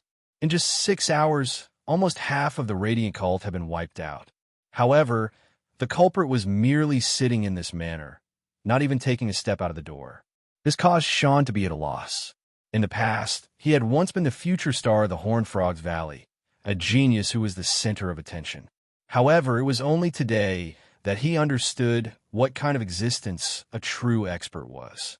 A single action, a single gaze, a single word, a single command could cause several thousand people to lose their lives, several 10,000 people to be as silent as cicadas in winter, and the lives of several 100,000 people to be changed forever. As Sean pondered, he had already walked to the door and asked, Sir, are you in? Come in. The moment Sean entered, he saw that Feng Xingjian was lying in midair, with a thick book floating in front of him. Feng Xingjian was using his heaven's perception to scan the contents of the book. It was all about the methods to condense various specialty seeds. In order to attain perfection in specialty seeds, one would have to condense all 1,440 internal specialties. However, there were simply too many specialties. Other than the Empire's royal family who had collected all the methods to condense them, the other academies and factions did not have the methods to condense all 1,440 specialty seeds. This was the case even for the regional academy that Feng Xingjian was in. There were only over 500 methods to condense specialties. Therefore, if Feng Xingjian wished to complete the condensing of specialty seeds, he would need to find the methods to condense the remaining specialty seeds. 5 tiers of perfection required one's body's toughness to reach level 29, specialty seeds, physical particles, ether organs, and brain regeneration. Currently, Feng Xingjian had completed 5 tiers of perfection in his body's toughness. Out of the remaining 4 tiers of perfection, he chose to move on his specialty seeds first. After all, no one had succeeded in condensing one.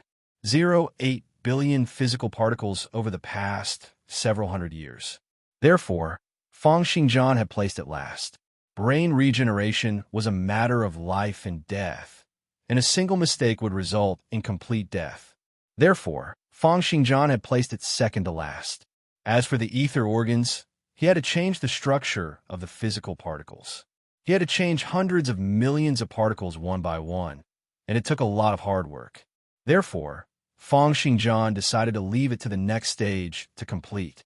Therefore, Feng Xingjian's goal for attaining the second tier of perfection was to condense 1,440 specialty seeds, completely unleashing the potential in his physical body. Other than his brain, he would have no other weaknesses. His physical body would be close to indestructible, possessing world-shaking powers, and he would be able to complete the second tier of perfection. He took a look at the methods of condensing specialties in the Radiant Cult's collection and compared them with the Academy's collection. Immediately, there were several tens more methods of condensing specialties. However, for most specialty seeds, just knowing the method to cultivate them was not enough. Feng Xingjian still had to return to purchase various materials to increase the speed at which he condensed specialty seeds. Otherwise, it would be too slow if he were to rely solely on hard work. Feng Xingjian glanced at Sean, who had just entered, and said calmly, "Have you brought all of them?" Sean nodded. The condensing methods for a total of 150 types of specialty seeds that we've collected are all here. Feng Xingjian nodded and said, "Get the Ice Palace, the Circle of the Crimson Moon, and all the other sects to send the methods they've collected here." An hour later, the Ice Palace's great priestess, saint, priestess, blood Kaiser, eldest martial brother Sean, and the leaders of the various factions brought their respective methods of condensing specialties to Feng Xingjian and presented them respectfully. Even the blood Kaiser, who found Feng Xingjian to be the most unpleasant to the eye, now had a gaze filled with respect, not daring to show any signs of disrespect. It was because the abilities that Feng Xingjian had displayed were sufficient to gain his respect. It was a form of respect toward power and the person who was a pioneer on the path of knights. Feng Xingjian nodded and started scanning the information with his heaven's perception. At the same time, he said, "From now on, the Valley Alliance will be led by the Ice Palace's great priestess and the Blood Kaiser. Remember to get rid of all the criminals in the Radiant Cult who are involved in human trafficking.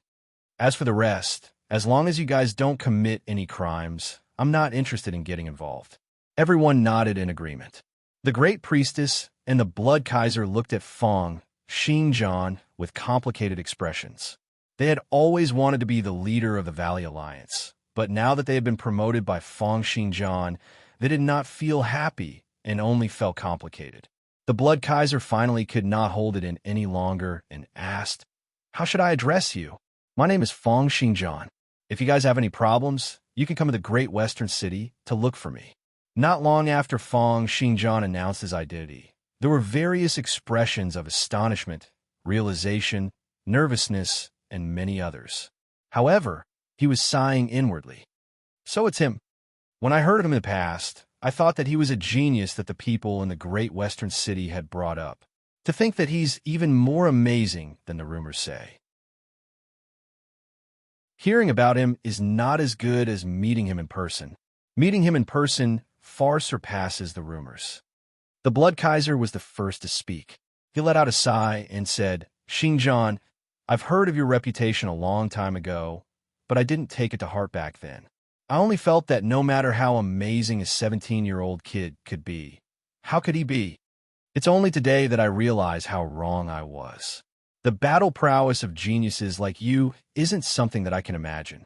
The Ice Palace's great priestess also lowered her head and said, "With your status and means, there's naturally no problem for you to be our leader. From now on, our Valley Alliance will look to you as our leader and will be at your disposal." The others also expressed their stance. The Ice Palace's saint and the priestess looked at this scene, then looked at the cold young man before them. Seeing how even the seniors whom they usually respected were groveling at his feet, they felt that everything was very unbelievable. However, When they recalled the series of thunderous means that the young man had taken after coming to the Hornfrog Valley, they felt that everything was only right. To not submit to a person with such great power would only be courting death. Just then, the bangled bracelet tyrant said in Fong Xingjian's consciousness, "That old man is going to escape." I sense a signal sent out by Ma Ke. Ma Ke was that small lizard which Fong Xingjian had captured. After being assimilated into Tyrant's bangle, he had been released and had latched onto the cult master's body. Fong Xingjian had released the cult master to deal with the remaining members of the Radiant cult, while at the same time preventing him from escaping. The cult master had been acting very calmly for the past few hours. However, in the end, when he saw that Fong Xingjian had not come out even once, he clearly wanted to seize the opportunity to escape. This was very normal.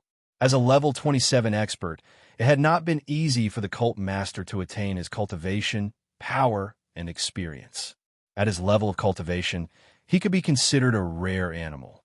As long as he was alive, there would be endless possibilities. How could he possibly be willing to die? Fong Xingjian opened up his fingers slightly and beckoned with one hand.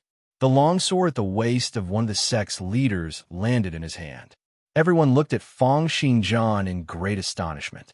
Fong Xingjian looked at the longsword before him, flicked it gently, and said, "To think that a mere level 9 Empire's divine weapon can take the life of a second transition expert. Do you guys think that this is worth it or not?" The next moment, Fong Xingjian's body disappeared with a flash. However, a few seconds later, he appeared once again, and the longsword in his hand had disappeared. "All right, all of you can go and finish up the remaining matters." 2 hours later, the Radiant cult's cult master was found dead on the way to escape. His entire brain had been pierced through by a longsword, and his brain had been stirred into a paste. 2.5 hours later, the room Fong Xingjian was in was completely empty, with not a single trace of him left behind. No one knew how he had managed to do this, and no one knew where he had gone next. The only thing left behind was that the members of the Valley Alliance's upper echelon realized that Fong Xingjian's abilities were unfathomable and hard to fathom. Fong Xingjian then returned to the Sacred Land, continuing to cultivate and integrate his sword techniques. At the same time, he also continued to strive for the condensation of specialty seeds, striving to attain the second tier of perfection. Of course, there was also the little lizard called Mark. It was unknown what kind of persuasion and brainwashing he had gone through by Tyrant, but right now, he was filled with respect when facing Fong Xingjian. The higher-ups were the ones who asked me to come here for the Valley Alliance. The little lizard prostrated before Fong Xingjian and said pitifully, "It seems that they're going to start integrating all the external influences." "What?" The yellow eyes on the bangle moved rapidly, and the Serene Shrine's genius, Tyrant, asked in astonishment why. The plan shouldn't be this fast.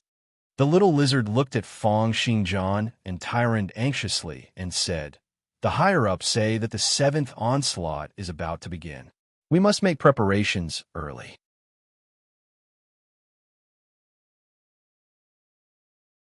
Chapter 442. The 7th Onslaught. For some reason, when he heard this, Fong Xingjian only felt a slight tremble in his mind, and an extremely familiar feeling gushed forth. However, no matter how hard he thought, he was unable to recall what the 7th Onslaught was. Therefore, he continued to ask, "What on earth is the 7th Onslaught?" However, the little lizard only shook its head pitifully. Only the Serene Shrine's upper echelon would know about this. "We don't know." Hearing that, Fong Xingjian looked toward Tyrant, who was on his bangle. "What about you? As one of the 3 great unrivaled geniuses of the Serene Shrine, you should know what the 7th Onslaught is, right?" Tyrant fell silent. Simultaneously, various thoughts kept on flashing through his mind. Fong Xingjian's potential is too strong. He'll probably reach the divine level in less than 2 to 3 years. In 7 to 8 years, he'll be able to occupy a spot among the divine level. However, the most important thing is still his immunity toward black magic. This ability definitely doesn't come from nowhere. Is this some kind of revelation? Looking at Fang Xingjian's urging and the increasingly intense killing intent, Tyrant let out a sigh and said, "Do you know about the Book of Origin?" Book of Origin? Fang Xingjian asked, "What's that?" The Book of Origin is a book that was discovered by the first generation of black magic researchers. It said that all black magic from level 1 to level 10 are recorded in it. Tyrant slowly recounted the history that he knew. The Mage Association and the Holy See of Truth have existed for a period of time that the Empire can't be compared to. Our research into the world's history also far surpasses yours. The Book of Origin is one of them. It's because other than recording all black magic from level 1 to level 10, it also records future. Future? Fang Xingjian asked, "Is it a prophecy? A prediction of the future?" "You can think of it that way." Tyrant said, "According to the records in the Book of Origin, the world we're in will face a total of 12 onslaughts. Each onslaught will be a life and death crisis for all the living creatures in the world. A similar crisis had occurred 6 times in the entire world. Many of the ancient ruins you found were built by civilizations that were destroyed in the past few attacks. According to the records in the Book of Origin, the 7th time should have started 50 years later." The yellow eye on the bracelet looked at the little lizard and asked, "Did it say when the 7th onslaught will begin?" There are no specifics, but according to the plan issued by the elders, everything has to be completed within 3 years. A 3-year plan, which means that the earliest possibility is that the 7th onslaught will begin in the 3rd year. How did he get here so quickly? 3 years. Fang Xingjian was stunned. According to his calculations, didn't he only have 3 years left to live? What was the relationship between them? Tyrant heaved a sigh of relief. "Is it really 3 years? Fang Xingjian, you should also send someone to investigate and confirm if the 7th onslaught is really coming in 3 years." "How can we be sure?" Fang Xingjian asked. "If the 7th onslaught is really happening in 3 years' time, then it's certain that the Holy See of Truth and your royal family are well informed and will definitely have some reaction. You'll understand if you get someone to check if there are any changes in their arrangements." Fang Xingjian did not say anything, but quietly called Zhou Xingwen over. In the next few days, Fang Xingjian's sword arts continued to improve rapidly. He had already learned over 5,000 sword arts manuals in the library, and he had entered an unfathomable state. He planned to learn all the killing techniques in the library and then start to integrate them into a set, completely establishing his sword arts foundation and the only killing technique. However, although his sword arts had improved, Fang Xingjian had completed the perfection in his body's toughness with the 5 great perfections at level 29. The remaining specialty seeds, physical particles, ether organs, and brain regeneration still had a long way to go. Moreover, he had chosen specialty seeds as his second direction of perfection. This still required a very long time, and it was not something that could be satisfied with just talent alone. In the few days after his return, he also made good use of his time to condense specialties. At the same time, he went through the methods to condense specialty seeds that he had obtained from the Horned Frogs Valley. "Xingjian, we found out about the information you wanted. It's really strange," Zhou Xingwen said. "There seems to be no news of the First Prince at all. Moreover, it said that many level 29 experts from the 8 great regions have mysteriously disappeared. We suspect that they might have all signed the Hell's Map. There's also an emergency mobilization of the military. Over 10,000 knights have been transferred to the borders, and the battle drill has been brought forward. The armed forces have also started mass production of the Empire's divine weapons. Many people are saying that there's going to be a war. We can't get in touch with the second prince either. We don't know what's going on." It was just as Zhou Xingwen had said. Most people in the Empire did not know what was going on, but the knights who were middle-ranked and above could sense that a storm was brewing. Tyrant, who was on the bangle, let out a sigh. As expected, is the 7th onslaught really about to begin? Why? Why is it suddenly brought forward by so much? 3 years' time is too short. It's not enough for us to make preparations. Fang Xingjian did not say anything. He merely looked at Zhou Xingwen and continued, "What about the church? We don't have many people in the north, but many of the Empire's priests seem to have returned to the north. The martial techniques grading plan has also been held up. It's as if they've decided to give up halfway through. Thinking of this, Zhou Xingwen's countenance turned grim. He had no idea what was going on. Fang Xingjian closed his eyes and started to think in his mind. He asked Tyrant, "Do you know what the 7th onslaught is like?" "I don't know. Before the onslaught happens, no one knows what it will be. It could be a powerful army from another world, or it could be a natural disaster that destroys everything. There are also many other unexplainable phenomena that cannot be understood, solved, or researched. The only thing we can do is to get used to it." Tyron sighed and said, "Each onslaught will destroy a large portion of civilization. Even our Mage Association and the Holy See of Truth will suffer great losses. Therefore, even with the Mage Association's records, there are often only bits and pieces of information. It's because there are too few people who survive." Fang Xingjian remained silent. It was because based on his lifespan, he might not even be able to live to see the start of the 7th onslaught. Therefore, from the bottom of his heart, he was not too concerned about the 7th onslaught. In fact, the only reason he had asked about the relevant information was because he felt that the term 7th onslaught was very familiar. "We haven't found Hildebrand yet, but we've discovered traces of his subordinate, Peter," Zhou Xingwen said respectfully. Hearing Zhou Xingwen's words, Fang Xingjian slowly opened his eyes and said, "Peter? That level 25 conferred knight?" "Yes, someone saw him at the factions gathering on the Dark Shadow Mountain."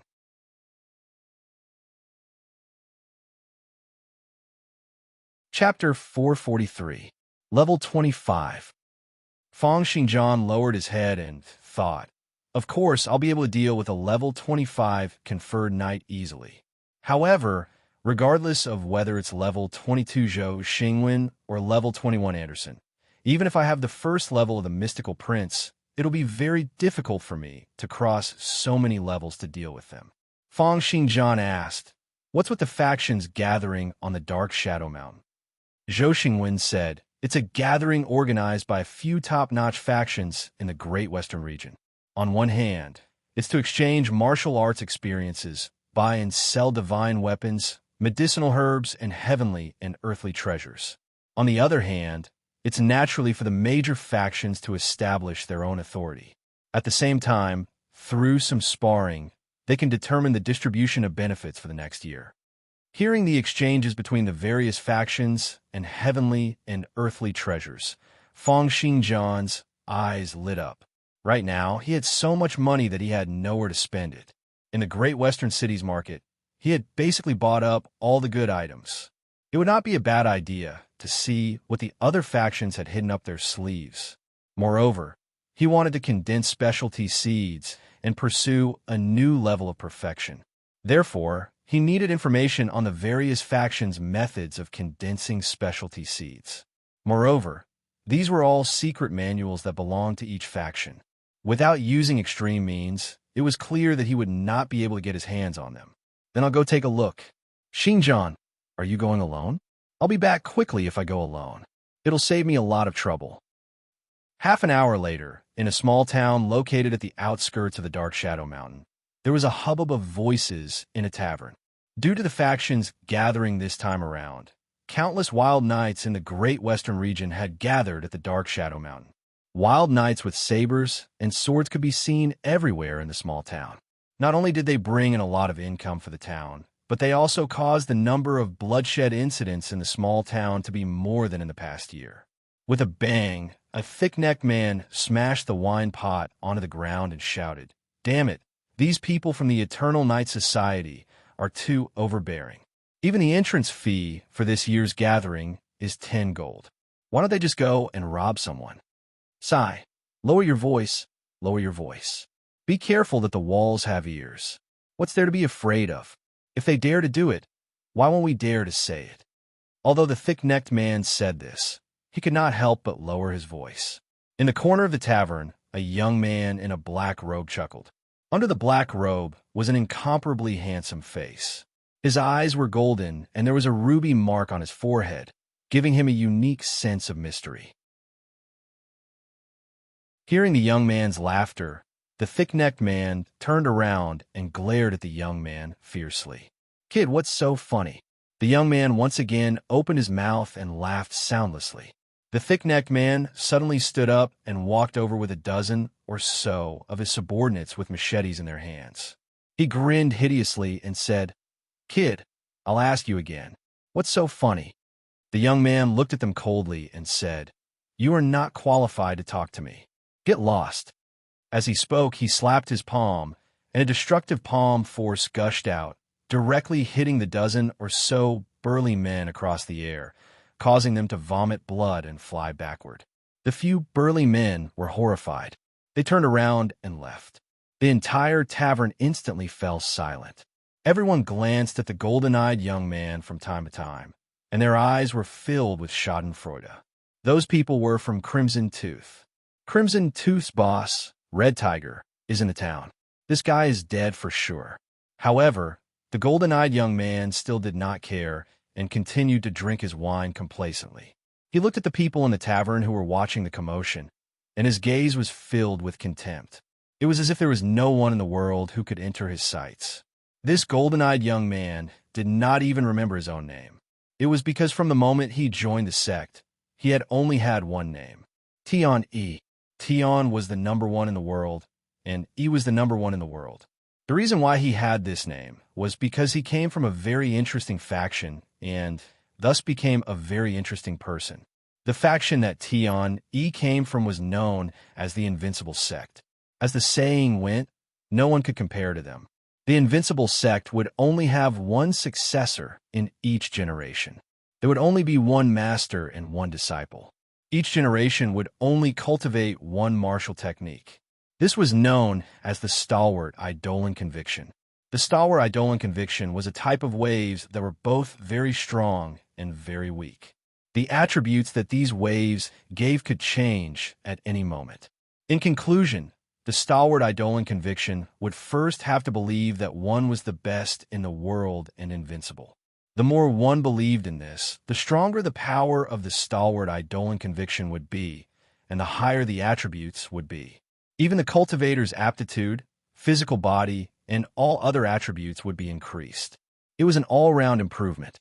The last time a person who had attained great success in the Stalwart Eidolon Conviction had appeared was several hundred years ago. He had brought about a reign of terror and was almost invincible in the world. However, in order to firmly believe that one was the best in the world, one could not fail. Therefore, the successors of each generation of the Invincible Sect were not allowed to leave the mountain before they reached level 29.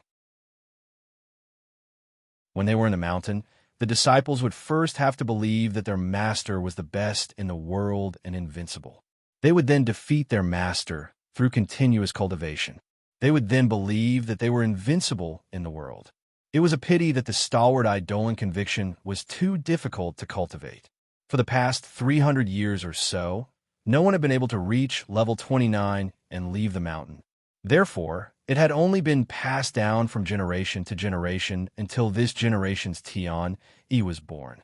On the day I was born, the entire first mountain chanted my name, Tion E. The sun was engulfed by darkness, blood rain fell from the sky, and all the gods were jealous of my talent. From the moment I was born, I was destined to become invincible in the world, to become the best in the world. And now, I've finally defeated my master and become the strongest in the world. It's a pity that there's no way to reach the divine level in the mountain. I can only come out to look for it. Just as Tion E was reveling in his own power, the door to the inn was kicked open with a bang. A red-haired man dashed over, pointed at Tion E, and shouted, "You're the one who made a move against our Crimson Tooth's people." Made a move? Tion E looked at the red-haired man lightly and said, "Do you even consider sweeping away the dust as making a move?" You. The Red Tiger was infuriated. The Crimson Tooth was not a traditional martial arts faction to begin with. Instead, it was half a gang and half a faction. Moreover, he was at the pinnacle of the first transition and was used to being domineering. How could he possibly tolerate the other party's provocation? He wanted to teach this pretty boy a lesson on the spot. However, before he could make his move, Tion E spoke once again. Then does this also count as making a move? As he spoke, he exhaled softly, and amidst a series of agonizing cries, the bodies of the people from the Crimson Tooth were torn apart, their bones crushed, and their internal organs turned into dust. Even the equipment they were wearing turned into dust, turning into fragments on the ground. Tian Yi's self-created killing technique, God's breath. Seeing that the people from the Crimson Tooth had been turned into dust by Tian Yi's breath, the people in the inn kept on crying out in astonishment. Murder! Someone's been killed. Countless waiters and customers ran out while shouting. In just a short while, 99% of the people in the inn had left.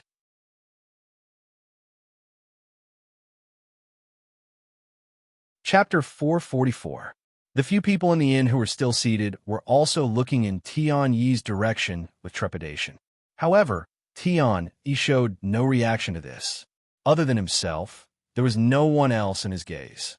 Ever since he had defeated his master, there was no longer anyone else in this world whom he regarded with any regard.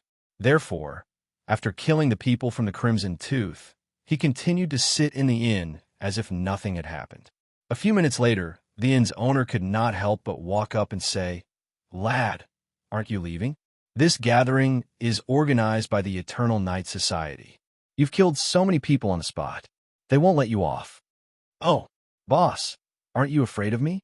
Tiani looked at the boss and asked with great interest. "What's there to be afraid of?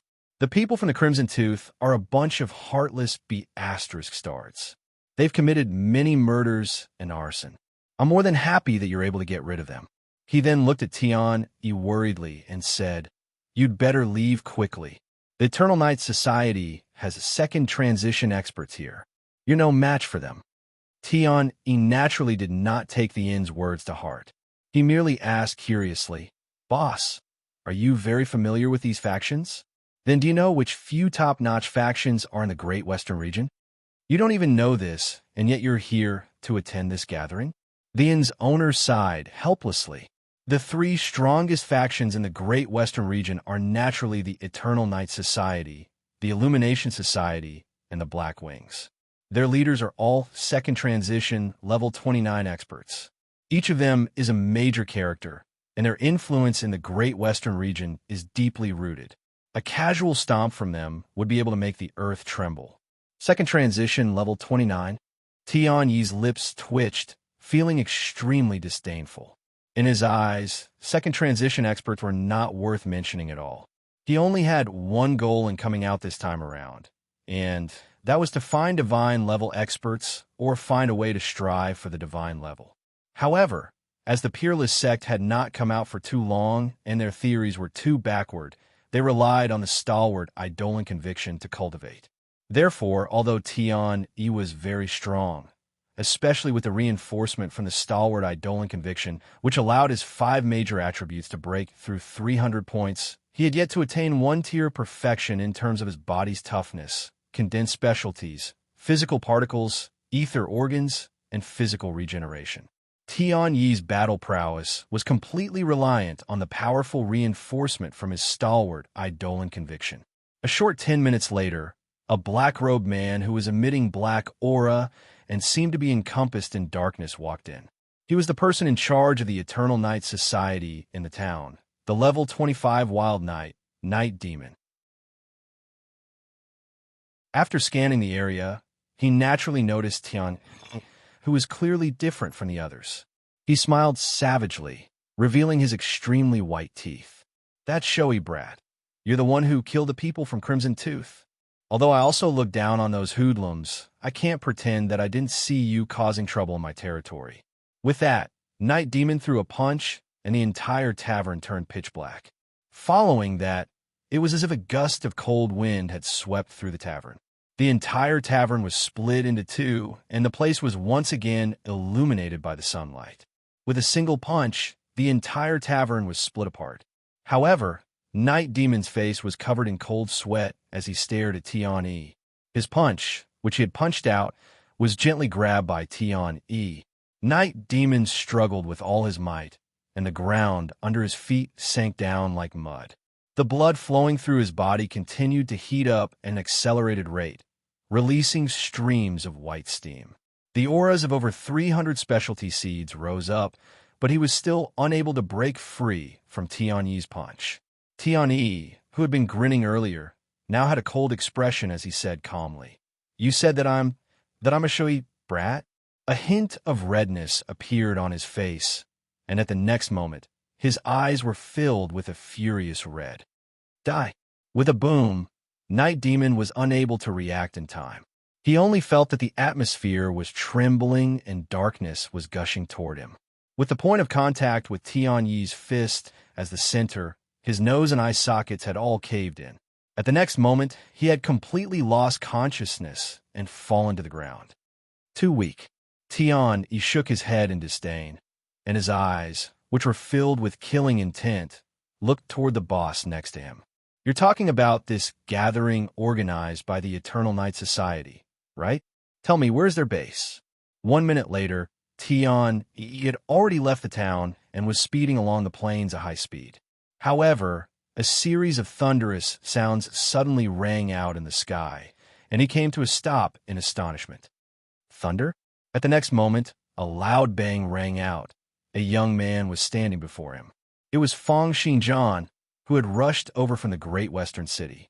Looking at Tianyi, Feng Xinjian asked, "I'm sorry, I'd like to ask, a lackey of the Eternal Night Society?" Tianyi laughed out loud. "You've come at the right time. I'll kill you first, and then look for your boss to have a chat." He let out a loud bellow and shouted, "Take this, God's fist." With a rumble, it was as if several hundred cannons had been fired at the same time. The ground under Tianyi's feet exploded abruptly, and he appeared before Feng Xinjian. His right fist was like the main cannon of a battleship, instantly tearing through the surrounding air and smashing out toward Feng Xinjian's head with a power that could blow up an entire street. With a bang, the terrifying fist was gently received by a palm. Feng Xinjian frowned and said, "You've got the wrong person. I just want to ask, haha, you do have some ability, as expected of an expert from the Eternal Night Society. To think that you're able to receive a punch from me." Tianyi laughed and retreated. He touched his swollen palm and said calmly, "However, I've only used 10% of my strength in that punch earlier. Now, have a taste of my attack that uses 30% of my strength." God's impact. In that instant, Tianyi sent out several hundred or over 1,000 kicks. However, the myriad of leg shadows were all squeezed together, and the air continued to be stacked and compressed by over 1,000 layers of power. They turned into a white shock wave that swept out toward Feng Xinjian. At this moment, the air seemed to have turned into something material, crushing everything it passed by into dust. Tianyi looked at this scene complacently. His God's impact could shatter a mountain with a single strike. It was one of his most powerful attacks. However, at the next moment, his eyes opened wide. With a casual slap, Feng Xinjian dissipated Tianyi's shockwave. Feng Xinjian said impatiently, "Have you had enough? Are you going to listen to me or not? I'm going to excellent. To think that you're able to receive an attack that uses 30% of my strength. Tell me your name. You're already qualified to be remembered by me." Boom. Tianyi had just finished saying this when he felt his vision turn black. Feng Xinjian had already punched the back of his head, and his head smashed toward the ground, instantly creating a crater with a radius of over 100 meters. Tianyi seemed to have fainted. "You're crazy." Feng Xinjian shook his head and was about to leave when he suddenly turned and looked in the direction of the crater.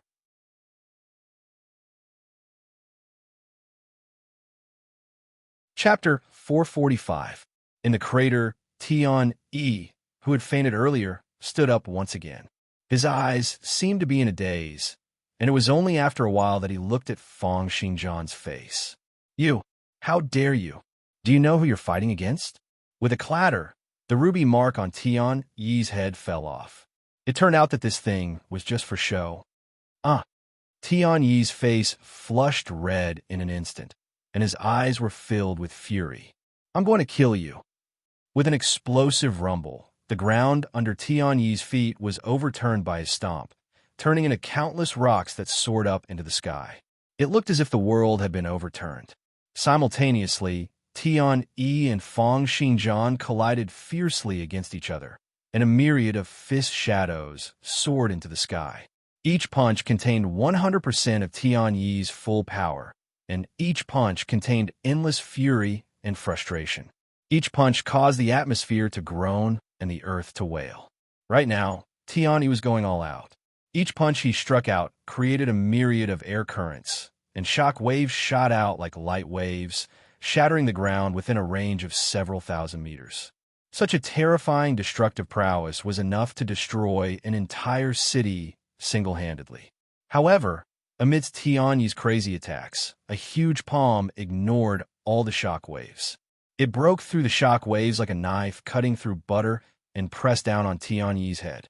The palm pressed down on Tian Yi's face with no way to resist, dodge, or defy, smashing his head into the ground. With a rumble, a world-shaking sound rang out, and the windstorms and cracks in the ground radiated out in all directions from the point of impact. Tian Yi's eyes rolled back, and he fainted once again. Fang Xingjian swung his hand, looked at Tian Yi, whose head was already a little deformed, and said, "This is really ridiculous." At the next moment, a myriad of sword chis appeared with a flash, shattering Tian Yi into pieces. Naturally, Fang Xingjian would not hold back against someone who wanted to kill him. At the next moment, he lifted his head and suddenly looked toward the east. Using his heaven's perception to read light waves, he seemed to be able to see several tens of kilometers away in that instant. Following that, his body flickered and he disappeared. After a total of 5 minutes, Tian Yi's corpse, which had been sliced into pieces, suddenly started squirming.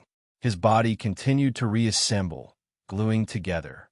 Within a short period of time, he had once again formed a blurry human figure. Immediately after, the flesh and blood humanoid continued to flip, once again taking on Tian Yi's appearance. An agonizing cry rang out from Tian Yi's mouth as he fell to his knees, panting violently. At that moment of life and death, Tian Yi's body automatically activated the Eidolon rebirth technique. Even without reaching the realm of brain regeneration, he could sacrifice 100 points of strength, agility, endurance, reaction, and flexibility to regenerate his entire body. The moment he was reborn, Tian Yi thought of the scene before his death. He thought of Fang Xingjian's extremely terrifying palm attack, which he was unable to resist or defy. I lost. How could I possibly lose? Why did I lose? Am I not the best in the world? An intense psychological change rose up in Tian Yi's mind. The beliefs he had built up since he was young and the reality he had just experienced clashed violently.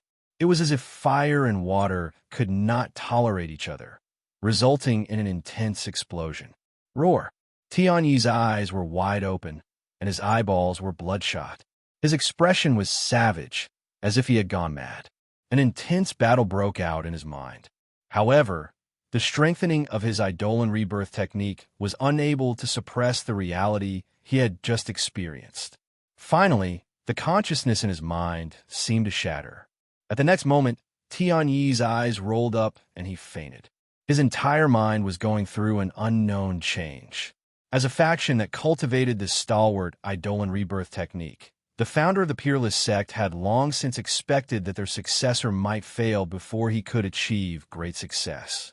This was the purpose of the Eidolon rebirth technique, and the world inversion technique that was activated in Tian Yi's mind was also for the same reason.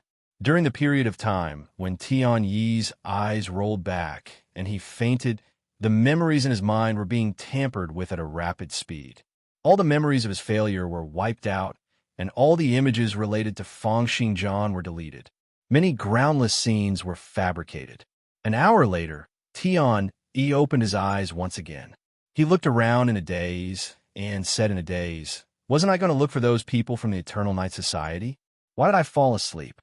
Tian Yi looked at the wreckage from the battles and the surroundings and was stunned for a moment. Then he suddenly smiled. Have I already become so powerful? To think that even the meaningless actions of sleeping can cause such terrifying damage. I'm really too powerful. Tion then stood up and looked in the direction of the Eternal Night Society. However, he suddenly frowned. For some reason, he suddenly did not wish to head there anymore. An indescribable sense of disgust rose up in his heart. Forget it. I won't be joining this gathering. At the next moment, Tian Yi's body dashed out in the opposite direction from where Feng Xingjian had gone. He was headed in the direction of the great western city. Elsewhere, Feng Xingjian's body traversed several tens of kilometers and appeared in the sky above a group of people. He then slowly descended before them. Who is it? At the instant Feng Xingjian landed, a large group of wild knights stepped out and immediately surrounded Feng Xingjian, looking at him warily. However, at the next moment, a figure knocked them aside and shouted, "What are you guys doing? What are you guys doing? You guys don't have any sense at all." A wild knight smiled and walked up to Feng Xingjian, saying, "Sir, why have you come as well?" This group of people were the representatives that the Valley Alliance had sent to participate in the gathering. The wild knight was an elder from one of the factions. Feng Xingjian asked, "You guys are also here to participate in the Great Western Region's gathering?" That's right, that's right. "Sir, you're here to participate as well?" Feng Xingjian did not reply and merely asked, "Who's the leader this time around? Bring me to meet him." A short moment later, Feng Xingjian arrived in a huge horse carriage and saw the Ice Palace's great priestess and the saint next to her. Feng Xingjian waved his hand and said, "Let's not beat around the bush. I'm here to participate in the faction's gathering. Let me ask you a question. If I were to defeat them head-on and get them to hand over the method to condense specialty seeds, would that be possible?" The Ice Palace's great priestess frowned, shook her head, and said, "The condensation of specialty seeds starts at level 25. It can be said to be an extremely important part of the cultivation of the human body. It's the process for a human to become a god, and it's a secret that will not be divulged to any of the sections. I'm not afraid that you might not be able to digest it. Small sects like ours are nothing in the eyes of others, so it's fine if we hand it over. However, sects like the Eternal Night Society, Illumination Society, and Black Wings have all been in the Great Western Region for several decades or more, and they have many territories under their control. It's possible to defeat them, but if you wish to make them submit, your identity will probably be the greatest obstacle." "My identity?" Feng Xingjian nodded and said, "You're talking about my identity as an Empire's conferred knight, right?"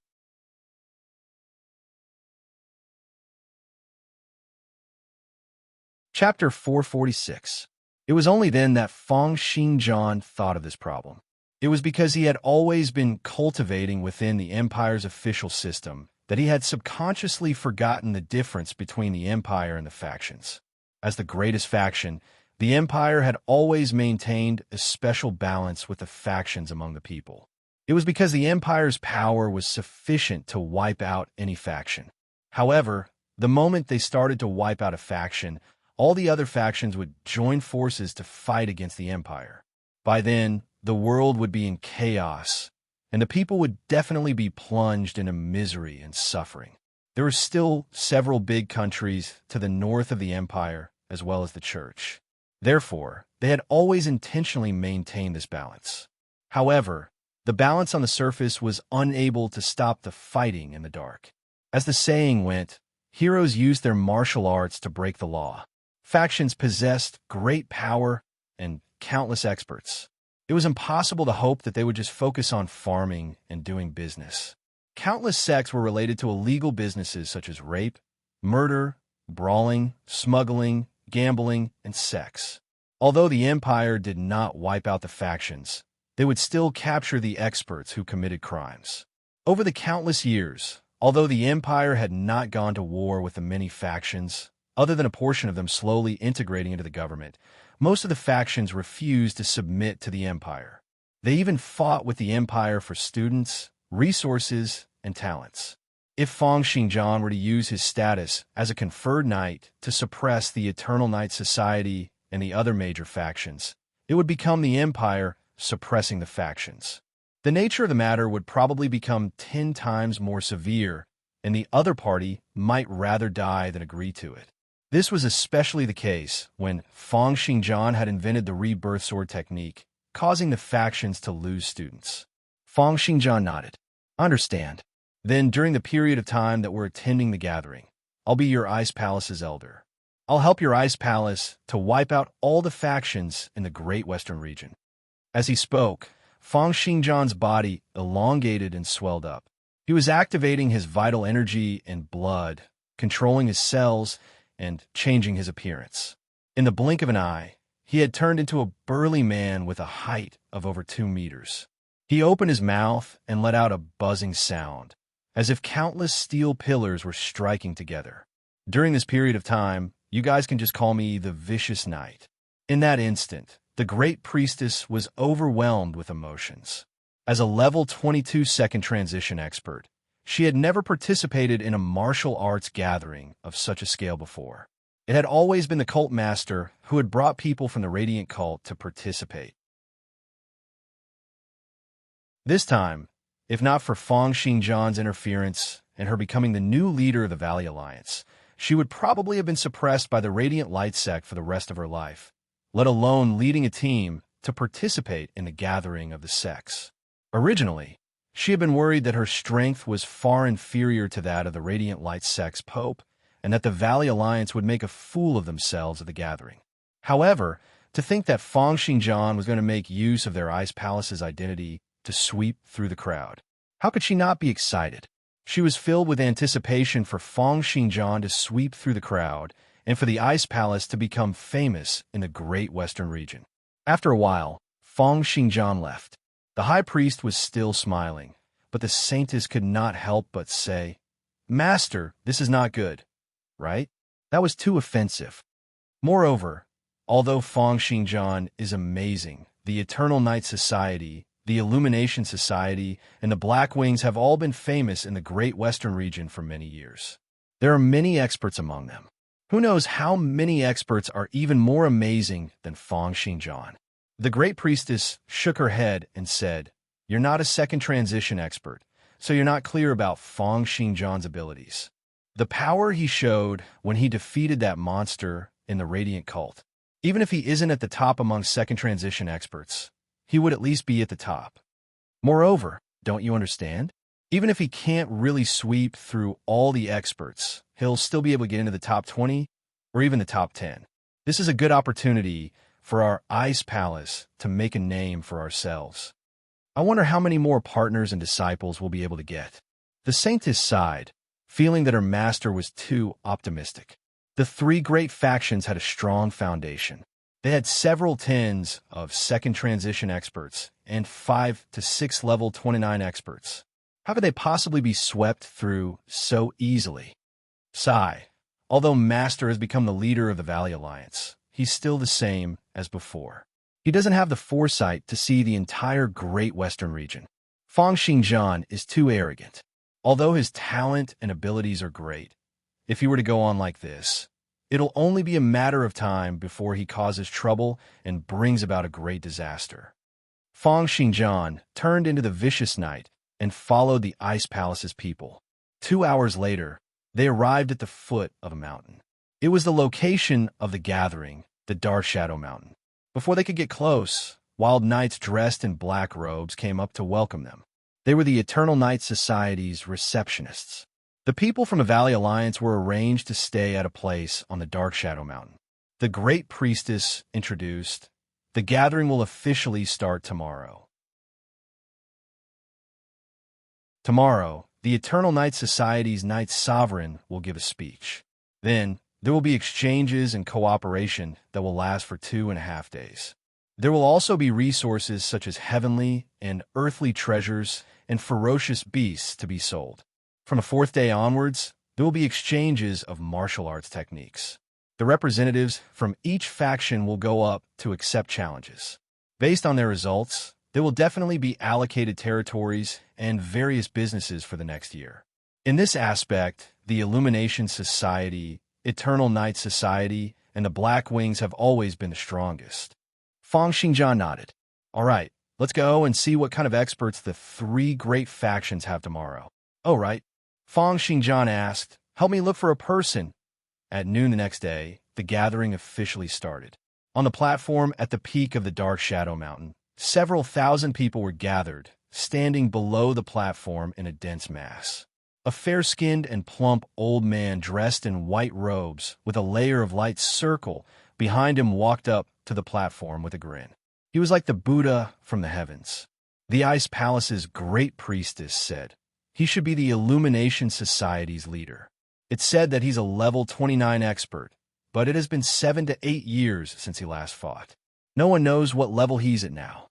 The Illumination Society's leader started to give a speech on the platform. It was nothing more than something about unity, hard work, and peaceful exchanges.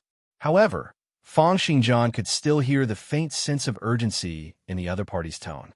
Tyrant, who was in the bangle, said, "It seems that they've also received some news.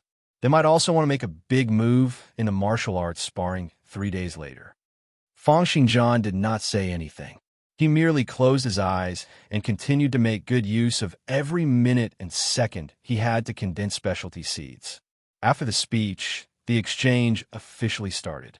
The great priestess brought her disciples to the various salons and got the Ice Palace's saint to accompany Fang Xingjian to purchase heavenly and earthly treasures. Walking into the market that had been temporarily set up on the dark shadow mountain, the sounds of hawking came gushing over. The place was bustling with noise and bustling with activity. Almost every faction had a stall here, and all sorts of items, be they valuable or ordinary, were displayed. You're tuning into the Warrior Lore YouTube channel. Don't forget to subscribe and join us on this journey to catch the most captivating stories.